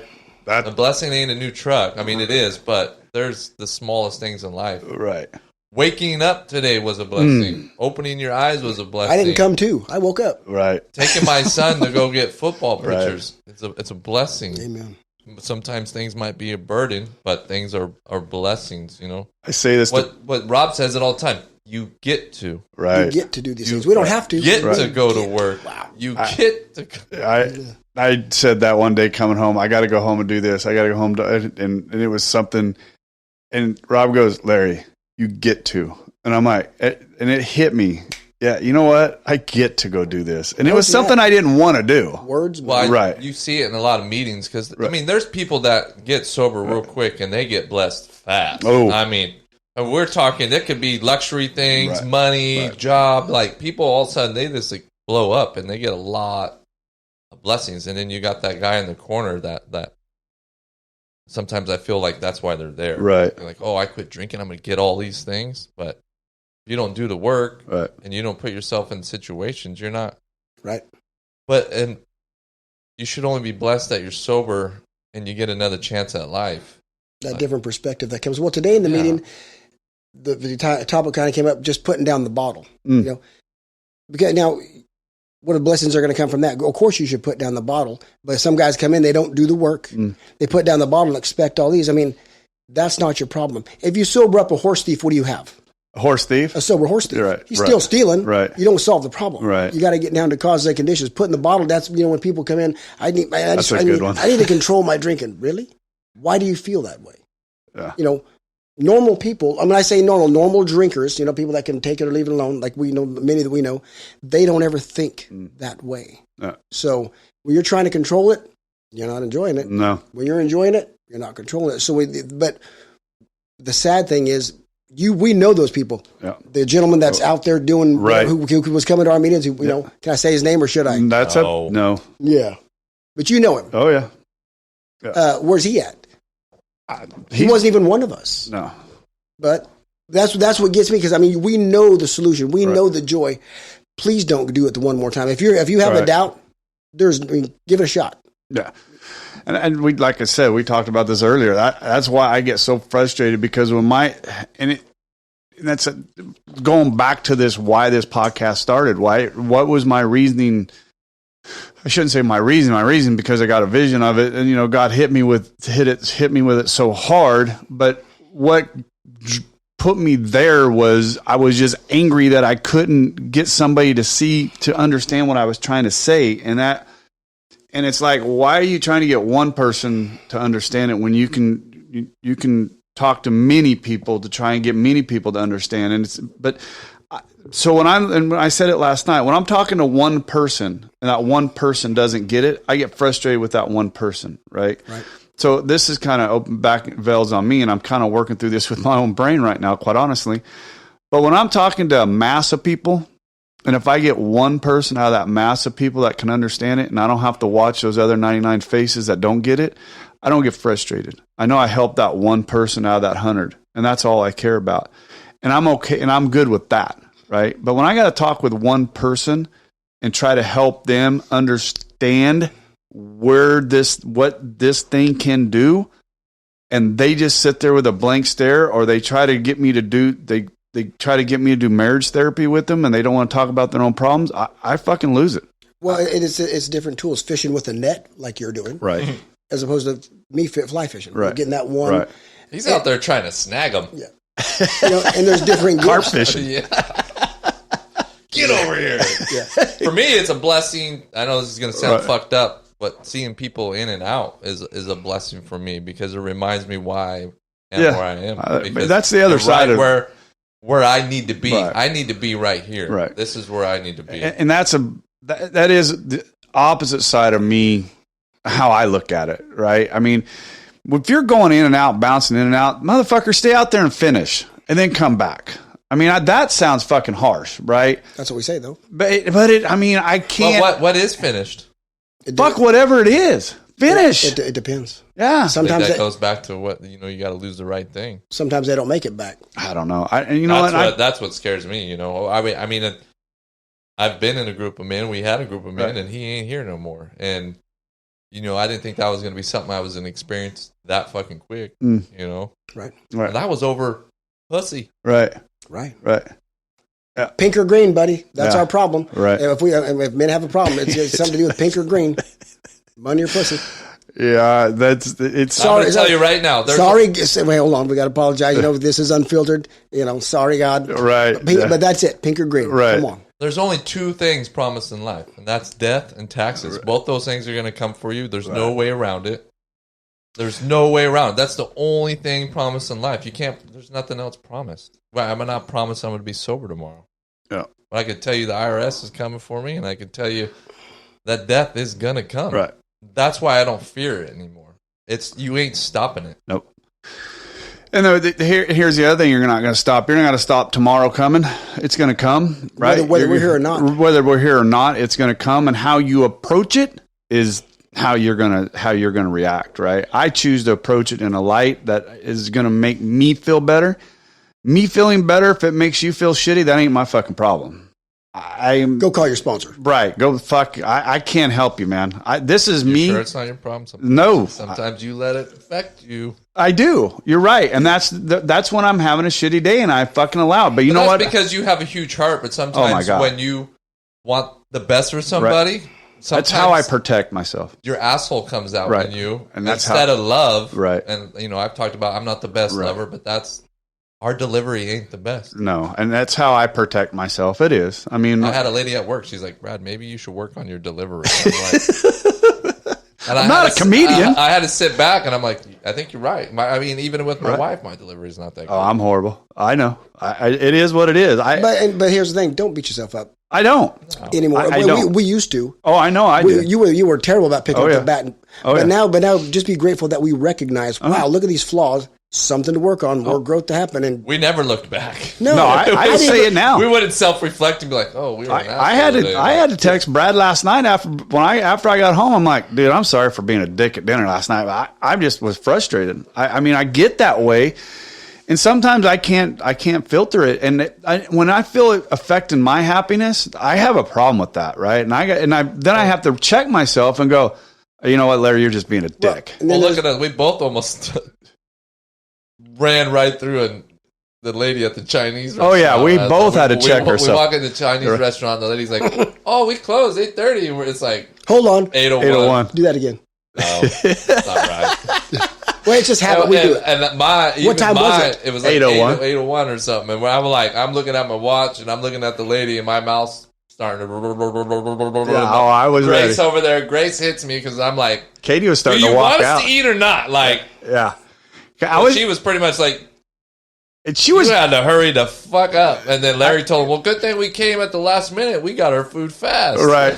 Well, I told her, I go, guess we got to eat like Marines. Shove it in and get out. But that's where you two are so much alike. I'm surprised. And I'm proud of both of you. Katie, I was waiting. Who was firing first? Katie was getting ready to walk out. She knew it was coming. She knew it was coming. And she was getting ready to bounce. And I was like, yeah. I go, we'll be done by 8:30 eating. We'll be done. She's like, okay, come with me. By that time, we didn't get out of this for like 45 hours. Yeah, but they were eating behind us, and then they come up and gave Brad a free cake. Yeah. And she ended up sitting behind us and super nice. Yeah, she was part of our conversation. She was cool. Yeah. Anyways. I want to touch on one more thing. What we're frustrated with, the people that are brothers that are doing, as we were all upset, As I was driving home last night, there was one brother called, and with this one brother that we're like, "Come on, would you please get it?" Calls me, Rob, I need your help. What do you and we have that we had what 2.5 years ago Brad would call a mean conversation, but he listened and I talked. But maybe this time he's ready. So as we're bitching about it, God's touching on him, and he's reached another point to where he's reaching out for help. So let's hope this is the time. Ain't no different than what I went through with the other guy here a while back. But listening to you and like going back in the day when the meetings when you could smoke in there, like when you were doing this, you talk about how hard the old timers were. They didn't hold no. If you came in with a watch on, they'd say, "Go get drunk. You haven't lost enough. Get out of here." That's where you get it from, and that's where I'm getting it, seeing it from you, and it's just I really believe that some people do need that hard living. They need it. I needed it. Hey, I had to have it. Hey, but if they need a hug, I give it to them. If they need a pat on the back, If they ask me, absolutely. I'm proven. My wife had to leave me. Yeah, right. But the men God tends to bring me are ready to go. And they need. I mean, that's why Larry's got a net. There's different people have different gifts. All right. The ones that he brings me are ready to go. The ground is the ground is tilled. The soil is ready. Let's go. Yeah. And he come on. Right. He has blessed this avenue. I don't know if I'd have gotten. Katie asked me this last night on the way home. Because last night I didn't mention my grant sponsor that sat across from me when I said something about you, and I said something. Who loves your guys' wives? Yeah. He loves your wives. And I felt bad when I left. I'm like, oh man, I'm a grant sponsor sitting right across from me, and I mentioned my actual sponsor, which is Rob, she's like, but Jay led you to that. That led you to Rob and led you that. Something came up. She goes, where do you think you'd be without this group of guys? I'm like, I don't know. I really don't. I don't know, because I needed this, what we have in our groups. I needed this. Some people need, we had another guy talking last night that he has several sponsees underneath him. And unfortunately, this thought went through my head. I would be drunk if that guy was my sponsor. I know who you're talking about, and I thought the same fucking thing. Ain't no way that man would have ever. There's no way that man would have ever kept me sober. But he's sober. That's what they needed. That's what. And you're right, Brad. Who am I to judge? I'm not judging. At us. We need people to call us on our shit. 100%. Hey, that's good, but you're a fucking asshole. So figure it out. You know what would happen if Rob called me and asked me if my steps were done, and I said no, I need a few more days? He'd be, motherfucker, I'm coming over in an hour. They better be fucking done, right? I mean, but that's the way we did. And I needed that. Yeah. And the guy here you're talking about, he has different tools, and different men come to him, and this is where you're blessed. For sure. That's absolutely correct. That's the blessings I got. Well, you said in the very beginning that the blessings came fast. Blessings for me came fast back for me. New job, the motorhome, just the blessings. But you were working your ass off. Yes, I buried myself back into work. I buried yourself into God and buried yourself into this. And I overcommitted on everything. I recently had to back out of some stuff because I overcommitted, because I was working my ass off and too much to a point where it was taking away some happiness, right? I was given the happiness, but I was working at it so hard and so vigorously that I wasn't enjoying my sobriety, right? I wasn't enjoying the fruits of what been given to me. I told you guys 2 Saturdays ago, I didn't make it to the Saturday morning meeting. Why? I had an opportunity to, and I'm going to say it, I had an opportunity to Katie and I just laid in bed. Literally, we just laid there. But how did you tell me? Never spoke a word. Never spoke a word. We just, shut up, Brad. Don't go the dirty thoughts, fucker. Say it. Say it. Never happened. We literally laid there. Well, no, hold on. And what you told me, you said, Rob. I said, I'm getting a moment to enjoy the reason why I got sober. I'm not leaving this moment for nothing. And I laid right there, and Kane and I laid there for an hour. But were you sitting there thinking about all the shit you needed to do, or were you relaxing? No. And that was, Brad, I'm going to tell you, it's the first time, I can promise, first time since I've been sober that Katie and I literally laid there and my mind was blank. I'm going to let you in on a little secret. What's that? It ain't all about you. What are you talking about? Life? No. Fuck, it ain't. shit don't all revolve around you. Yes, it does. Don't be telling me that. Hey, it's a hard lesson that I'm learning. No, it is. The more, we go back and we talk about patience, that last one, well, the one before that, and even the happiness and that kind of stuff. I was coming back from Bakersfield and I hadn't talked to this guy in a little bit, and I hadn't seen him, and he lived in Visalia area, and I was like, hey, I'm going to give this guy a call. I just hadn't talked to him, blah, blah, blah, since, it's been 2.5 years. So I called him and I go, hey, what's going on, bud? I'm having a rough one. I said, meet me at a Starbucks right away, right? And I had to be back in town by 3:30 for football practice. And we met at I said, we'll meet at 12:30 and at 12:15, and I got there and he wasn't there yet. So I texted him, what do you want to drink? I'll take a Frappuccino. So I ordered a Frappuccino and I sat there, and now it's 12:30, 12:45. Now I'm starting to look at my watch now, and now it's becoming all about Larry, right? Now I'm like, fuck this motherfucker. I gotta be here. I gotta be here. I gotta be here. And then at that particular moment, it came into my head about my prayer that morning. God, show me the way of patience. Show me the way. Take out what you will and give me what you want from me. And I sat there and I stopped. And I'm like, I'm going to sit right here until he shows up. And he didn't show up until 1:15, an hour after, a whole hour. And you guys know me well enough. I was fuming. I don't even know if you would have waited for me that long. I know you're taken care of. I don't know what was going on this guy, right? I don't know. But I knew right at that moment that when you ask God for something and he presents it to you and you don't accept it, he was showing me the way of patience, right? He was showing me the way of patience. He was showing me the way of happiness. Watching you, he said, Larry, most people don't pray. 2 more minutes. Most people don't pray expectedly. No, absolutely not. I pray that every morning. They pray hoping God's going to do, but then don't bother. Right. If you're not going to pray expecting God to answer, then don't fucking bother praying. If I'd ignored that and just went on down the road, he may not have ever presented me with an opportunity to show me patience. The next time would have been tougher. No, yeah. If you're going to worry, don't pray. Right. And if you're going to pray, don't worry. Right. And now to your happiness, tell me if this is true or not. Here's a quote. Paraphrase. People are generally as happy as they choose to be. 100%. Abraham Lincoln. Yeah, 100%. I heard it a long time ago. If I start my day and it starts to go shitty, I start it over again. Hold on. I've heard that a lot. How do you? Everybody's different. How do you start your day over? What do you do? What are the actions you take? Well, I do the same thing every morning. I'm up at 5:00. I sit in my chair. I pour my cup of coffee. I open up my Bible and I read. The book. And I've been reading in Samuel. I read that for about 10 or 15 minutes. I shut that. I open up either something in my AA stuff, whether it's be sobriety, and I close that. I do that for about 10 or 15 minutes. And then I pray. And then when I'm done with that, 4:30 or 5:30, 5:45, and I start making my breakfast and get ready. But I know if I don't do those steps, and if I get hurry and I don't do one of those steps, I can tell right away.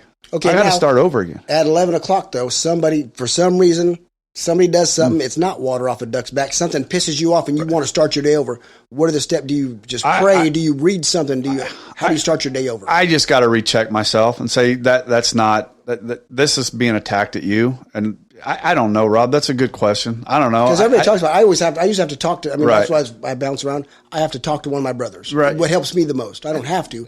I call a brother up. I know I don't even say what was going on. Right. I just talk. Right. And then my days, click, restart. Yeah. I most of the time for me, I stew on it for probably 30 minutes or an hour until I finally go, you need to let that go. Let it go. Right. Way too much time on your hands in the morning. You can try to get up of a morning. I do. I get up at 2 a.m.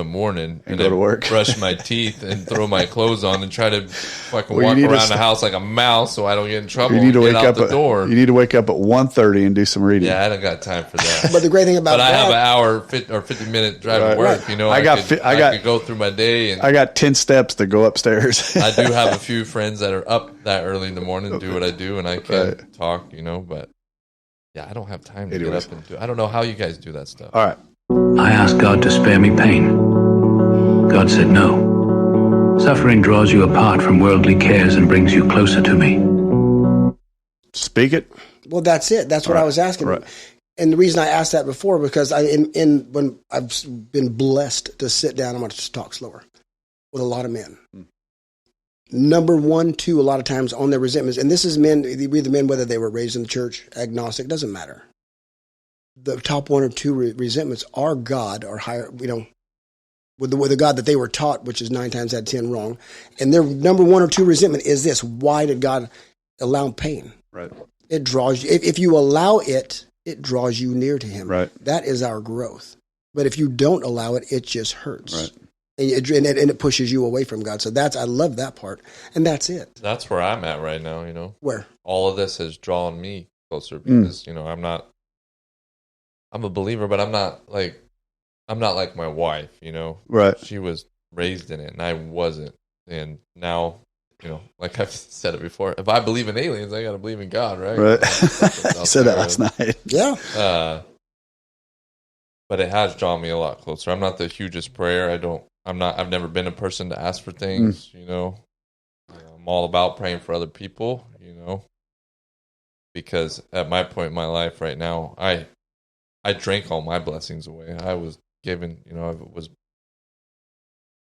very fortunate for,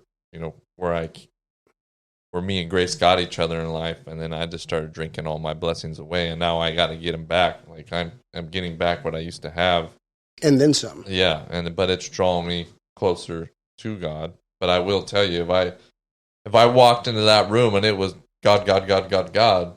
Oh, and I would have been somewhere. Aaron's house. I don't know how. Yeah. I don't know how I would have dealt with it. There was a little bit in there, but now I'm all about it. Like that's what the book's about. And I'm okay with that today. It doesn't bother me. But I'm trying to get closer.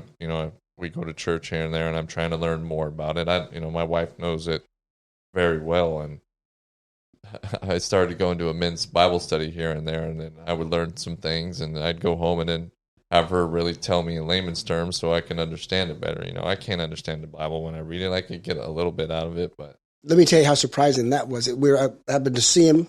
It was because it's the Tuesday night. Men's, which takes a break over the summer. Brad just kind of asked, "What do you do on Tuesdays, Rob?" This is not too long ago. It's months. And I tell him what I do. And that's at the church? Yeah. Okay. Then I didn't think nothing of it. And I'm sitting there. I get there early BSing with and the pastor. Me and the pastor are great friends. And he knows that I talk to the pastor much like I, talk to you guys. But you all know that. In walks Brad. Dude. And I almost cried. Because that is growth for him. Right. I mean, he's as spiritually fit as anybody I know.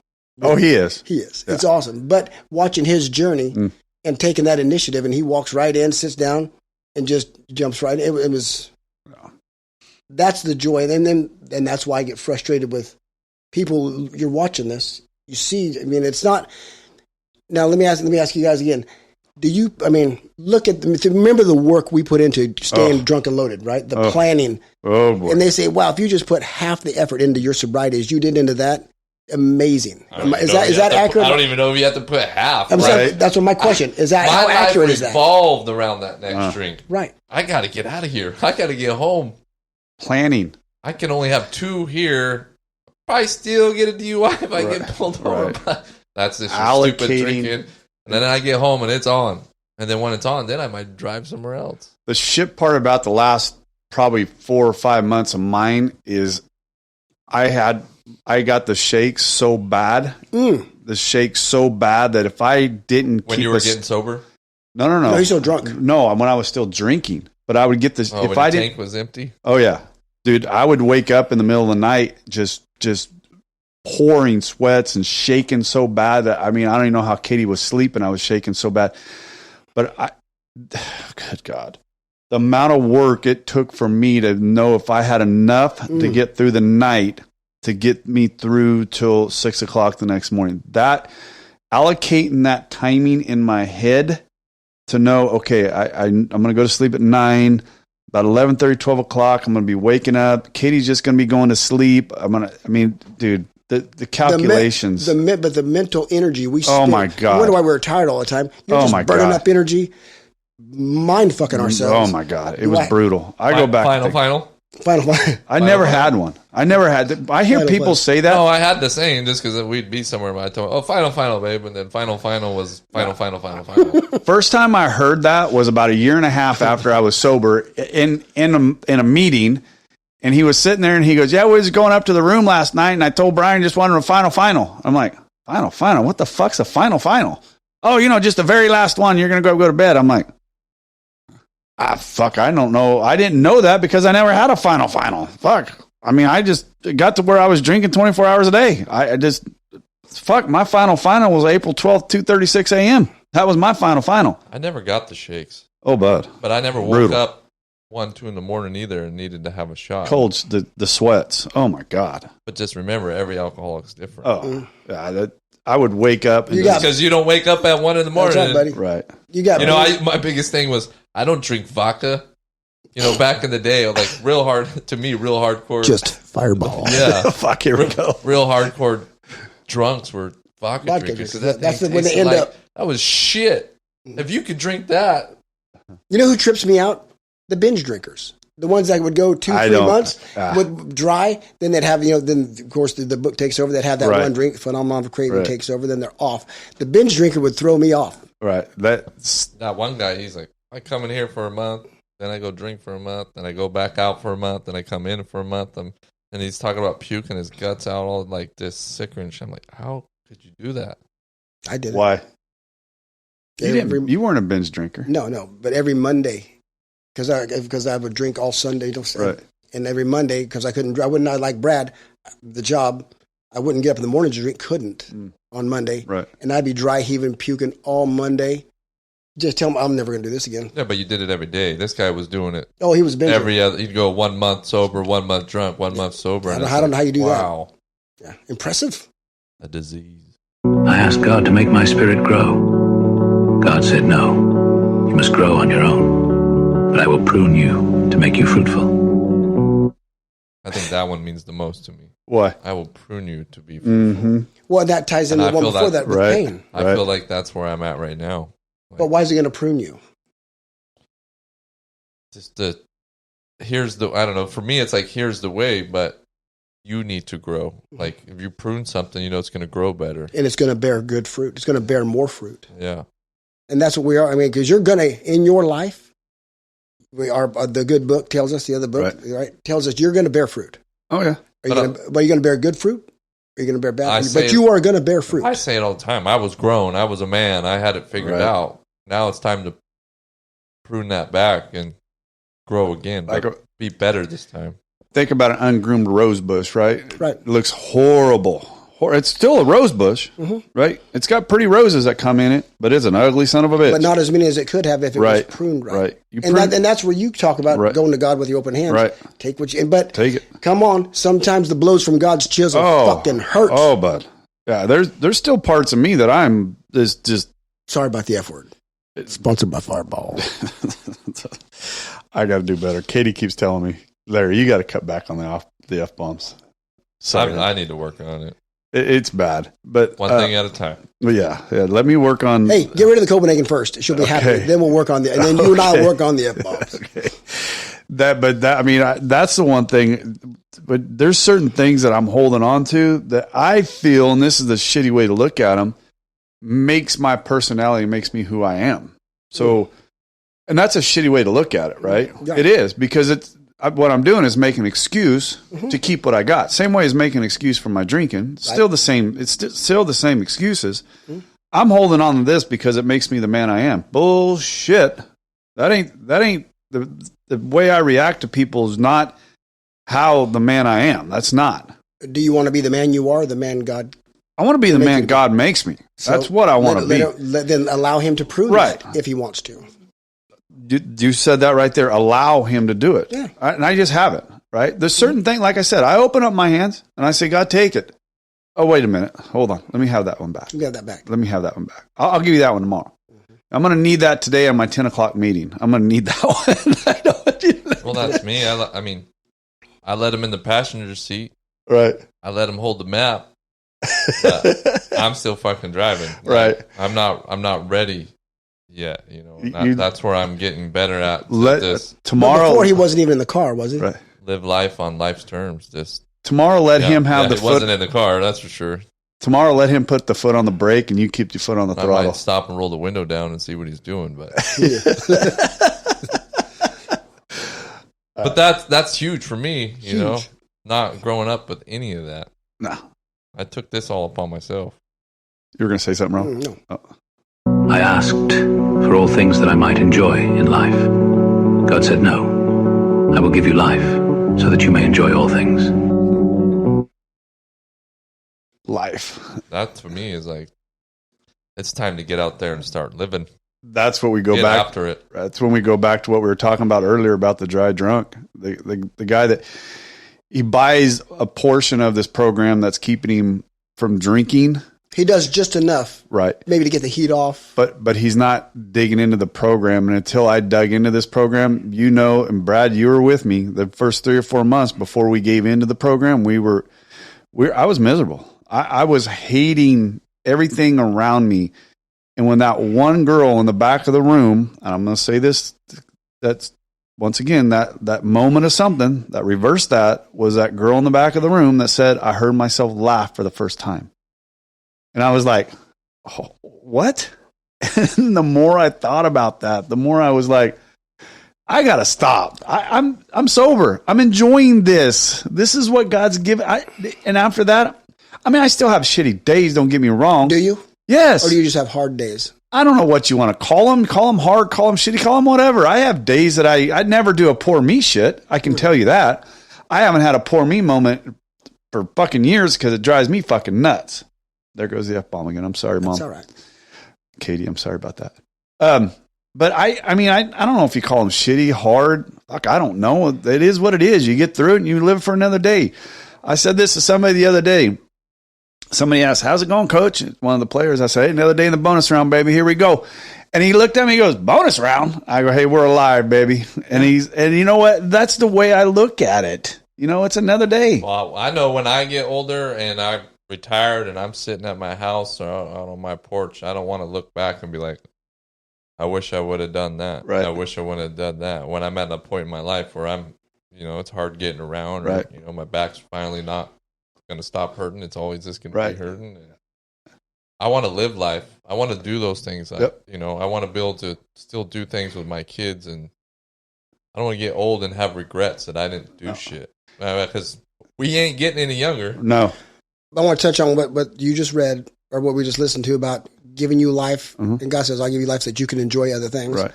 And Brad talked about the new pickups, which he has. Right. But and he also talked about what he enjoys now. What matters to him now is not that. Nope. The things that matter most are the, you know, taking Jonathan to pictures and, you know, and watching him run around. Just, I was digging that. Yeah. What we value now, Right. having gone through the heart and the tribulations, much different than A couple years ago, I don't care if it was 9 a.m. I would have had a cup in my hand on Right. that school, and it would have had some booze in it. Right. Oh, yeah. Get through all those kids running Right. around. That's the excuse we used. Oh, I got to have something to drink to listen to all these damn kids. Now, when I hear all those kids screaming, it makes me laugh. But how good does it feel just to makes be me- present Right. Amazing. in the moment? Right. Now, I mean, Katie, I used to hate going to Disneyland because having cocktails and drinks at Disneyland was always a pain in the ass. You know? Expensive, isn't it? Oh my God. To drink like I drank at Disneyland was a joke. Now I sent Katie something this morning. We went to Disney World, I don't know, in March of this year. And I keep telling Katie, we got to get to Disneyland so I can get a palate cleanser because the Disney World is nothing like our Disneyland. It's completely different. I was with or without kids. No, it's just me and Katie. Oh, fucking weirdos. What? Brad, I'm with you, baby. I'm with you on that. People that go to Disneyland without kids trip me out. Have you met Katie? She is a kid. But your wife's different. She's a lovely lady. You, on the other hand. I love going to that. You know why? It's not that I enjoy that. I enjoy watching my wife enjoy that. Yeah. Those are the pleasures I have now. You could just drop the F-bomb and leave it there and tell me to fuck off. You don't think so. No, but Brad, I don't disagree with you. I don't disagree with you. I got kids and I don't even want to go there. Grown ass adults that love going to Disneyland. Take a second on my house. Oh, hey, Let's go we're gonna through get a that. lot. We're gonna drop. We're gonna lose a lot of subs over that one. Like we give a shit. Anyway, I don't get it either. But To each his own. But you know what? And I said that my wife is still, I mean, she loves that. She loves everything about that. I love watching her have the joy. And when I didn't before, I didn't. We'd go to Disneyland. I'd be a pouting little bitch. I didn't want to be there. I didn't, because I had to plan where I was going to get my drinks. I always wanted to go over to California Adventure because that's where the alcohol was at. That's all where I wanted to go. Now I enjoy Disneyland. Yeah. You know, and I enjoy, and I don't enjoy being there. I enjoy watching my wife have the joy. I enjoy watching when I do go with my kids and when I get to go with my grandkids and when I get to do those things. I enjoy that. That's the life I enjoy now. Is my body enjoying it? No, I'm not. But man, watching those kids have a good time, watching my wife enjoy what's going on, and even here now, just going shopping with my wife, I enjoy that now where I didn't before. Any moment I get to spend with her is just bonus round for me. Amen. Bonus, you know, and you almost lost that. Oh yeah. So No. He almost gave that away. Yes. Yep. And to say I want to take But her, I'd still know what it feels like. You know, I did there for a while, so I know. I don't know the full feeling, but I know a little bit of how it feels to lose it all. And thank God I didn't. Thank God, because we're talked about on the door. Oh, bud, I was banging on the door. A couple more weeks, you didn't go to Maynard's, you probably would have lost a lot. Oh, I know. It was done. It was done. If I hadn't went to Maynard's, it would have been, my life was right. I mean, it was there, right? I was looking over the edge. See that tattoo right there at the edge of the sidewalk, baby, right there. I was looking over the edge right there. And I was going, if I jump, here's what's going to happen. If I turn around and look behind me and I see my wife, my kids, my grandkids, you know, and I see everything that I had. And that was that moment that I turned around and looked behind me before I jumped, because I could have made a decision right then. I could have and said, you know what? Pat didn't answer my phone. You, all of you get the fuck out. I'm going to stay right here and I'm going to continue to live the way I'm living. I'm fine. I wouldn't have been. I did that. I said I ain't leaving. Yeah. You can go. Yeah. So that's how a man I was. Then I asked God to help me love others as much as He loves me. God said, finally, you get the idea. Love others. I mean, we talked about this from the very beginning. I get angry the way we talk to people, right? And my reaction is that self-preservation reaction that I get, because if you're not getting what I'm trying to give you, then fuck you, right? That's my self-preservation. I want to give you. I said to our brother that's watching his best friend go through misery right now, right? And not only his best friend, he's got another relative that's going through the same shit. He's got two, our brothers in pain. And I just simply say, give that yoke to us. Let us carry that. Let us help you. Right. That's what we're here for, right? God gave me that. What's the word? He gave that to me in sobriety. The ability to empathize. Yes, that's what I was looking for. And I love that, because if I can take his pain, right? Or shared pain is lightened load. Yes. And I want that. So God showed me that, right? And that's where I love, and all those guys that I'm mean to, and you say it mean, I call it. I don't say mean. Brad said mean. Whoever wants to call it mean, I'll give you the shirt off my back. I'll give you everything I got. I'll give you everything I got if this soaks in on you, right? And I'll give you the flesh off my bones. And you guys know I would do that for anybody. Right. And love takes different forms. Love looks different to other people. Right. To me, it relates of, like, if, you know, there's people out there that are not fond of me anymore, and I'm okay with that. But if I seen that person walk through that door, I'd be happy for them. Oh, I'd hug the shit out of them. Like, I've got enemies. You don't have to me. You walk through that door, I'd be happy that you're there and you're willing to figure it out, and like, I'll help you. Right. I've got enemies. I'll guarantee if they call me right now and said, "Hey, bud, I listen to your podcast and I need your help. Show me, tell me where, tell me when and where. I'll be right there." Don't say I got enemies. There's just people that don't like me.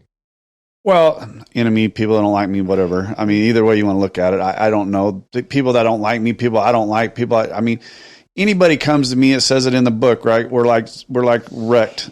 What does it say? We're like men on passengers in a liner that. There's people in our AA meetings that if we met on the streets, I probably wouldn't give them the time of day, but I love them because we went through that. Don't tragedy. like them, but we love them. Right. And if anybody within this program called me and said, "Hey, will you do this for me?" Yep, absolutely. Well, before I got sober, I started cutting myself out of some lives, but to this day, I wish those people blessings and happiness, and I hope everything works out in life for them that they want. That's a big part of me. I want everybody to be happy and not have to fucking struggle, especially with alcohol. It's brutal to watch. Yeah, it's brutal to watch somebody struggle. And I see how you get so. I do, but and you want that light to turn on, and you're like, "Fucking come over here! It's fucking." And then when you go to their houses, and you like what I do, and you go and you see, the family, and I had a woman sit behind me in church. Yeah. A year ago, not even a year ago. You know how when after we do the last song, you turn around and you shake people's hand. And I turn around and I recognized, I thought I did, and let it go. And then at the end of the service, turn around, young lady, do I know you? You sponsored my husband for a while. Mm. Okay, and then it clicked. It was years ago, and he wasn't with her. And he wasn't doing good. Mm. Why at that time? How did I know? How did it go? And she just kind of shook her head. No. So I don't know if the man's alive or dead. I don't know. That was one of the failed ones many years ago. But you do that, and then you look at the faces of the kids, and like the story I told you, that shit happens if you're in this long enough, if you're in the fight. Yes, it doesn't affect you. If it doesn't, you're not human. Right. But the gift is, I didn't give a shit about you people. No. Before I got sober, I was selfish, self-centered, insecure child. I didn't care about anybody but Rob. Yeah. That change came from God. God has given me a new heart. And I express it sometimes poorly, a lot of F-bombs, but he's also blessed the work of my hands. Mm. I am bearing good fruit today. He is, but not me. Right. He's bearing good fruit through me, as you guys know, right? Right. So that's where the passion comes from. If I didn't love you, I wouldn't even give you the time of day. And the problem is when you do love, you are susceptible to being hurt when they, Oh, for sure. Go stare at a 6-year-old what you said kid. Right there. When you open up, right? You open up. You go in and have. It's so worth it. It's so darn the blessing. worth it. You go in and have a surgery, and they cut you open. You're susceptible to everything that can come into you. Right? Mm-hmm. It's the same as we do. We open ourselves up to anybody that needs our help. I will. But when you start feeling that infection coming back in, and you feeling that bad shit, you got to close down. I do. Right? I can't. I have to. That's my self-preservation to where I got to go. I'm not comfortable enough. I shut down for too many years. I want to feel, and it's not always comfortable. It's rarely comfortable. But I'm not going to allow myself not to feel anymore. It's But then again, pain is relative. I've been through enough. I've been through a lot of pain. The worst pain is when you have to go stand in front of a 6-year-old kid who asks you, "Why is my father in a fucking box?" Right. Basically, right, Mr. Rob. Mm. Yeah. Wow. Well, guys, you want to talk a little bit about people scared to go to meetings real quick? Yeah, hit it. So I've been reading some things on social media about people scared to get in meetings, and they're worried about they're going to see somebody. I think it's just just coming up with a bunch of excuses why not to go. They're going to see somebody in the meeting that they know. Yeah, I've heard that one. Like, you got to get in there. Like, and I've told you guys before, when you go to meetings, you go hungry. You're not always going to get fed. You're going to walk out hungry and want more. But you got to go to another meeting. You got to keep trying. If I walked in and seen somebody that I knew, would it be weird? Yeah, but if I was that person on the other end of the chair and someone walks to that door that I knew, I'm happy for them. I want to help them. I have a better chance of helpking them because I know them. Right. And here's the thing: if you walk into a meeting, one, why are you afraid of coming across someone you know? No, that's pride and ego. We gotta let that go. But there's two things. Number one, that person's probably sharper than you because they got there before you, and they're struggling with the same thing you are. So no one gets to AA on a winning streak. None of us came that way. Jason had to feel that way when he walked in and saw you. Right, he did. Yeah. Oh, he did. Well, the first time when you asked me to come to Oakdale to the meeting, I was like, Oakdale. Fuck! I know I'm gonna run into somebody at that meeting. About the Oakdale meeting or our men's group? Our men's group. Okay. When you invited me to Brad's house for the first time, I was like, Do you remember me asking you, could you tell me who's going to be in there? And I told you, well, I didn't tell you who you were going to know, but I told you were going to know 2 people. Yeah. Besides me. Yeah. And I did. Mm-hmm.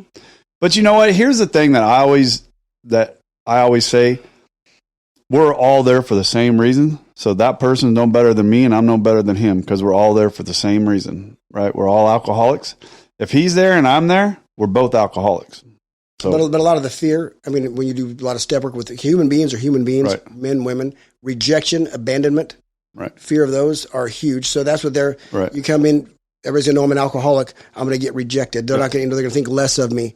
And you got to get over that. But if you can't get over that, this is what I recommend. Yeah. Whatever got you to the cusp, whatever got you to the precipice of coming to the rooms to begin with, go do some more of that shit. Right. Yeah. I mean, if it was hurting your kids, if it was slapping your wife around or cheating on your husband, or go find the bottom of 5 more bottles, if you will. Whatever got you to the point, you might as well go do some more of that shit. That maybe get you over that hump to get the help that you need. Yeah. I hope you don't do that. I hope you could swallow that and say, hey, I'm here. Let's see what I can get out of this. What's the worst? If you don't like what we have, we will fully refund your misery. You can have it all back. Oh, that's funny. What made you bring that up, Brad? Just reading, I read a lot of posts that people put on social media, and then I just read these people that are just come up with bullshit as excuses to go to meetings. I didn't want to go to a meeting. I go to quite a few now. I like it, but you just want people... I don't know. It's hard. I was explaining this to Grace. I came in right at the right time. I heard the right things at the right moment, and it stuck with me, and it changed my life. And for me, I'm kind of like you. I worry for someone. Like, I've taken someone to their first meeting, and it wasn't what they needed to hear. And then they're gone. That's the one they're you brought. back out on the race, and it's like, and that some of that's part of God. Like, you hope, He's in control of that. And maybe there was shit in there that they needed to hear, but they just weren't paying attention. Maybe a seed did get planted that we don't know about. Yeah. And you brought one to my meeting that I was chairing, and all I did was dig into the Word of God. Yeah, well, that person, this is going to be about God. No. Today's subject is brought to you by God. Right? At least that's better than fireball. Yeah. Yeah, yet again, I got lucky. Maybe I came in, heard what I needed to hear, and but again, the soil was ready. Right. Your heart was ready. But you can't go to one and figure it out. No, and I need to go to a few. But you might go to a shit meeting. They're not all great. No, you're right. You might have to bounce around and go to different meetings. When I go around, I go camping. I don't know if I talked this last time, but I go camping. Like, we go up Fort Bragg. I go to a meeting up there. Because I'm only repeating things I've heard. So if I go to the same meeting all the time, I'm going to hear the same shit. I love different meetings where they don't know. They're fun. I'm up in Northern California at Fort Bragg. Well, I'm hearing those old timers, or me and you went to that one on the beach in Santa Cruz. That was fun. That was awesome. Right. Sitting on the beach having a meeting, and you hear new stuff. Right. It was fun. All we're doing is repeating what we've heard. We didn't come up with this. I got out in May 10th. I got out on July 17th. My daughter turned 30 and we were in Tahoe. So I'd only been sober a couple months, right? And I told my wife, I said, I'm going to go find a meeting. So I did. I went down I found it on the meeting finder, which is anybody that can find a meeting. There is an app on your phone. It's called Meeting Finder. Download that app. By the way, we are not affiliated with alcohol. No, but find that app and I went to that meeting in Tahoe. As funny as it was stuck, it was kind of back behind, and I was kind of moving around in my vehicle. And finally, this guy walked up to my truck and he goes, "You looking for the AA meeting?" I go, "Yeah." And he goes, "Just park right here. I'll take you in." And I walked in there and it was great. But you go to those different meetings, and now when I'm in San Diego, I go to one in San Diego, and I love that one in San Diego. When I'm in Houston, Texas, I go to an inner city one. Mm-hmm. And when I'm talking inner city in Houston, it's inner city, and I love it. Raw. Oh, buddy. It's actually, I didn't know it, but when I walked into it, it was great looking outside building. I walked in and oh boy, it was inner city. And I sat there and I felt super uncomfortable, but my gosh, and people were so happy to see me in there, and they were greatest people you ever oh meet. my gosh, I had a blast in that meeting. I had a blast. It was so much fun. And now every time I go back to Houston, I go back to that same meeting because it's just fun. But Brad, I love the subject, right? Those people that are struggling, that don't know where to go. And that's what this podcast is all about, right? Is, we started this to help families and people understand this thing of alcoholism and to our disease. And, I had a conversation with my sister-in-law the other day about the same thing, and people just don't understand it. If you're struggling, and if you do go into a meeting and go, you know what, I'm going to try that. If you walk into a meeting and it's not for you, find another one. Find another one. And one more thing on the meeting thing we talked about, and I've shared this with you because you had struggled with this. If you're going to go to a meeting looking to be fed, right, you are going to come home hungry sometimes and maybe disappointed. But if you go to a meeting every time looking to feed somebody, right, seeing what you can bring to it, you will never leave disappointed. Right. Yeah. Keep that in mind. Yeah, absolutely. You see that a lot, with the older timers. They're wanting to get it out. They're saying what they need. They're waiting for those new people because they want to say, but that's what keeps them sober. Right. In that hope that one of them, that seed, someone had planted the seed before, someone had watered it, and it's ready to bloom, and that it catches. Triggers. Yeah. Triggers. And you hope that's why you do it. I wish something, like you said, refine your misery. Stay sober for a year. Right. If it's not working for you, we'll refund your misery. Take all your shit and get back after it. Fucking. But there's so many people that do that because why do they do it? You know why? To me, because they don't buy into the program. They're not putting in the actions. They're not doing the work. And the guy I had the meeting with in Visalia, he's been sober. He got out before me. He's been sober longer than me. I asked him, did you ever get a sponsor? No, he never got a sponsor. Have you been to any meetings? No, I've been to a couple. Have you been to the steps? No, obviously, if he didn't get a sponsor, he didn't go through the steps. So he's not doing the program, and I can tell by looking at him and talking with him. But tell the audience what he told you. You asked him, how you doing? He's struggling. He's struggling. He literally said, I'm struggling, and he got news that day that he had a tumor in his kidney, and I'm like, big deal. I mean, what are you going to do about it? There ain't nothing you can do about it. Ain't shit you can do about it. What are you doing for you? Right? What are you doing for you? Because if you're spiritually fit, these kind of things you're going to understand. Listen, this is out of my control. There's nothing I can do. I got to turn this over. And you know what? And it's so easy. I know it's so easy. I remember being that early sobriety and going, fuck, what? Dude, it's not that easy. It is. If you're living this lifestyle, if you're living that book, if you're putting into action the things that are in that, and you're giving everything over every day and say, I can't control this, our serenity prayer, if you say that, there's so much truth in that serenity prayer. There is it's truth from the very beginning. God, and it's just... the first three words are everything. God grant me. Yep. Right, just right there. Right. That lets you know that serenity, peace, strength, courage does not emanate within me. I need it. Right. God grant me. Right. That's all you need to hear. Right. Yeah. And it's funny, too. You ever get people ask you, well, how many times a week do you go? And then you tell them like 2 or 3 times, and they give you that look like right. When do you get to stop? Do you have to? Right, Rob, you've been going to meetings for over a decade. Right. How many more do you got to go to? When do you? I've had people after this, like, how many do you go? And I tell them, I for sure 1 a week, maybe 2, sometimes 3, like whatever it takes. Again, I don't have to go. No. I choose to go. I choose to go. Our Monday meetings is staple. I went from I'm not going, I don't want to go, to where I'm at now. Right. Yeah. But why, Brad? Why? Because it keeps me level. It keeps me on the playing field. It keeps me happy. Right. We talked about the other day, like he was talking about Bonnie, like, hey, don't you think you need to go to a meeting? Right. Like, I caught myself a couple of weeks ago doing that. Just irritable, But he had already diagnosed it too. Right. Me and my wife were bickering over the stupidest things, and I'm like, okay, what am I doing wrong right now? Because things were going great. I'm not drinking, so what's going wrong? Right. And it's like, there for a while I was doing 2 to 3 meetings a week. Right. So you looked at yourself. Yeah. You looked at yourself. And maybe I should try that again. Rob said this, your character flaws will create your own character flaws will create those resentments that you're having. Right. And I heard him say that one time, and I'm like, fuck does he mean? And then sure as shit, I found myself, one of my biggest character flaws is I'm a selfish prick, right? And because Katie wasn't wanting to do what I was wanting to do, I was getting resentment to her. And then when I backed out of it and I go, wait a minute, this ain't her. This is me. This is my fucking problem. Amen. It ain't her. No. This is my fucking resentment. This is my problem. All right, Brad, anything you want to close us with? Shout out to Danny. Thanks for sending that in, man. That really, I enjoyed that. Yeah, that's pretty cool. That's all I wanted out of it. Yeah. If it hit one person, it hit one person. Right. Maybe one day we can call him and that would be fun. Have him on and absolutely.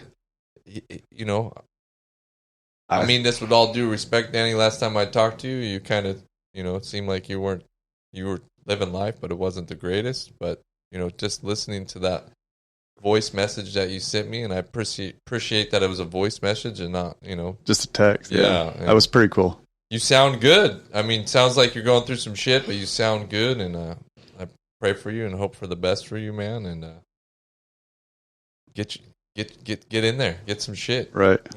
And Dan, if we could have you on the podcast, we will fly to Hawaii if you will put us up there, and we will do it all over there, Danny. Right. We will bring it to you. I'll be on a boat, so give me a head time. Larry and I will fly. That's funny. Yeah, thanks for having me on again. This is absolutely great. It's we got Mary coming back on the next one. We got Mary coming back in. With hopes, we got another guy that's coming on. Was my counselor, Rob's counselor, Mary's counselor. He's got all the dirt. He's got all the dirt, all of it. And, hey, but a couple of years ago, as God gives us these gifts, Chris, this man wanted to sharpen himself back up a little bit, and he asked me, "Hey, Rob, would you take me back through?" What's that tell you? It's a gift. That's a gift from God. That's it. You read. I mean, that I got. What a gift that was for me. I mean, Right. Yeah. The teacher becomes Rob, the student. You've taken it above and beyond, man. Right. No. Hey, it's all God. God does all the heavy lifting, baby. You are a 12-stepper. Well, when I reached out for help, there was a man that said, "Yes, I will." Right.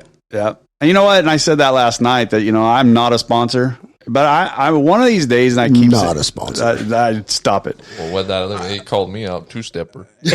Bastard. I know one of these Grace days hit me when he said that. I'm like, who? Great. When you said that. The other guy saw, I got a 2-stepper, and then he explained what the 2-stepper was. Grace was over there nudging me. You. I know one of these days I keep saying that God's going to hit me right over the head with something, and He's not going to let it go. And I'm going to do it. I'm going to do it. Right. I mean, if it's there, I'm going to do it because God's going to present it. And I say I don't sponsor. And you know what? Honestly, God has not presented that opportunity to me. He hasn't. Well, the one you had, you chased him out of your house. Well, yes. And literally. And chased him out and slammed the door behind him. Slammed the door behind him and told him to get the fuck out. Yeah. And you know what? God bless hopefully he found somebody and he's staying sober. I pray. But that was up to him, right? So, hey, tell us your email again. Oh, go ahead. 2 shots and a beer at yahoo.com. I'll just say once again, thanks for having me on. Absolutely. You'll be back. Just remember, you only have to be sober today. Right. That's it. That's all we got. Just today. What does Rob say? Tomorrow we'll go get drunk. Well, we'll go get loaded tomorrow. Tomorrow. Man, but today we'll stay sober. Don't look at it forever. Just look at it for today. We don't know what we're doing tomorrow. We think we know what we're doing tomorrow, but first we got to wake up with that blessing, right? We need another bonus day. We need another blessing to wake up. Need another bonus day. Start living life. There you go. It's a wonderful life, man. It's a wonderful life. It's my favorite Christmas show, by the way. And these steps wouldn't hurt anybody. If you want to go through the steps, ask Brad. 2 shots, 1 beer at yahoo.com. He will take you through them. We will help him. Rob, our email is recoveryunfiltered. RobandLarry.com. Yep. At gmail.com. At gmail.com. Yeah. The letter N. There you go. I try to keep it simple. You guys said it's complicated. I thought I kept it simple. That's recoveryunfiltered, Rob and Larry at gmail.com.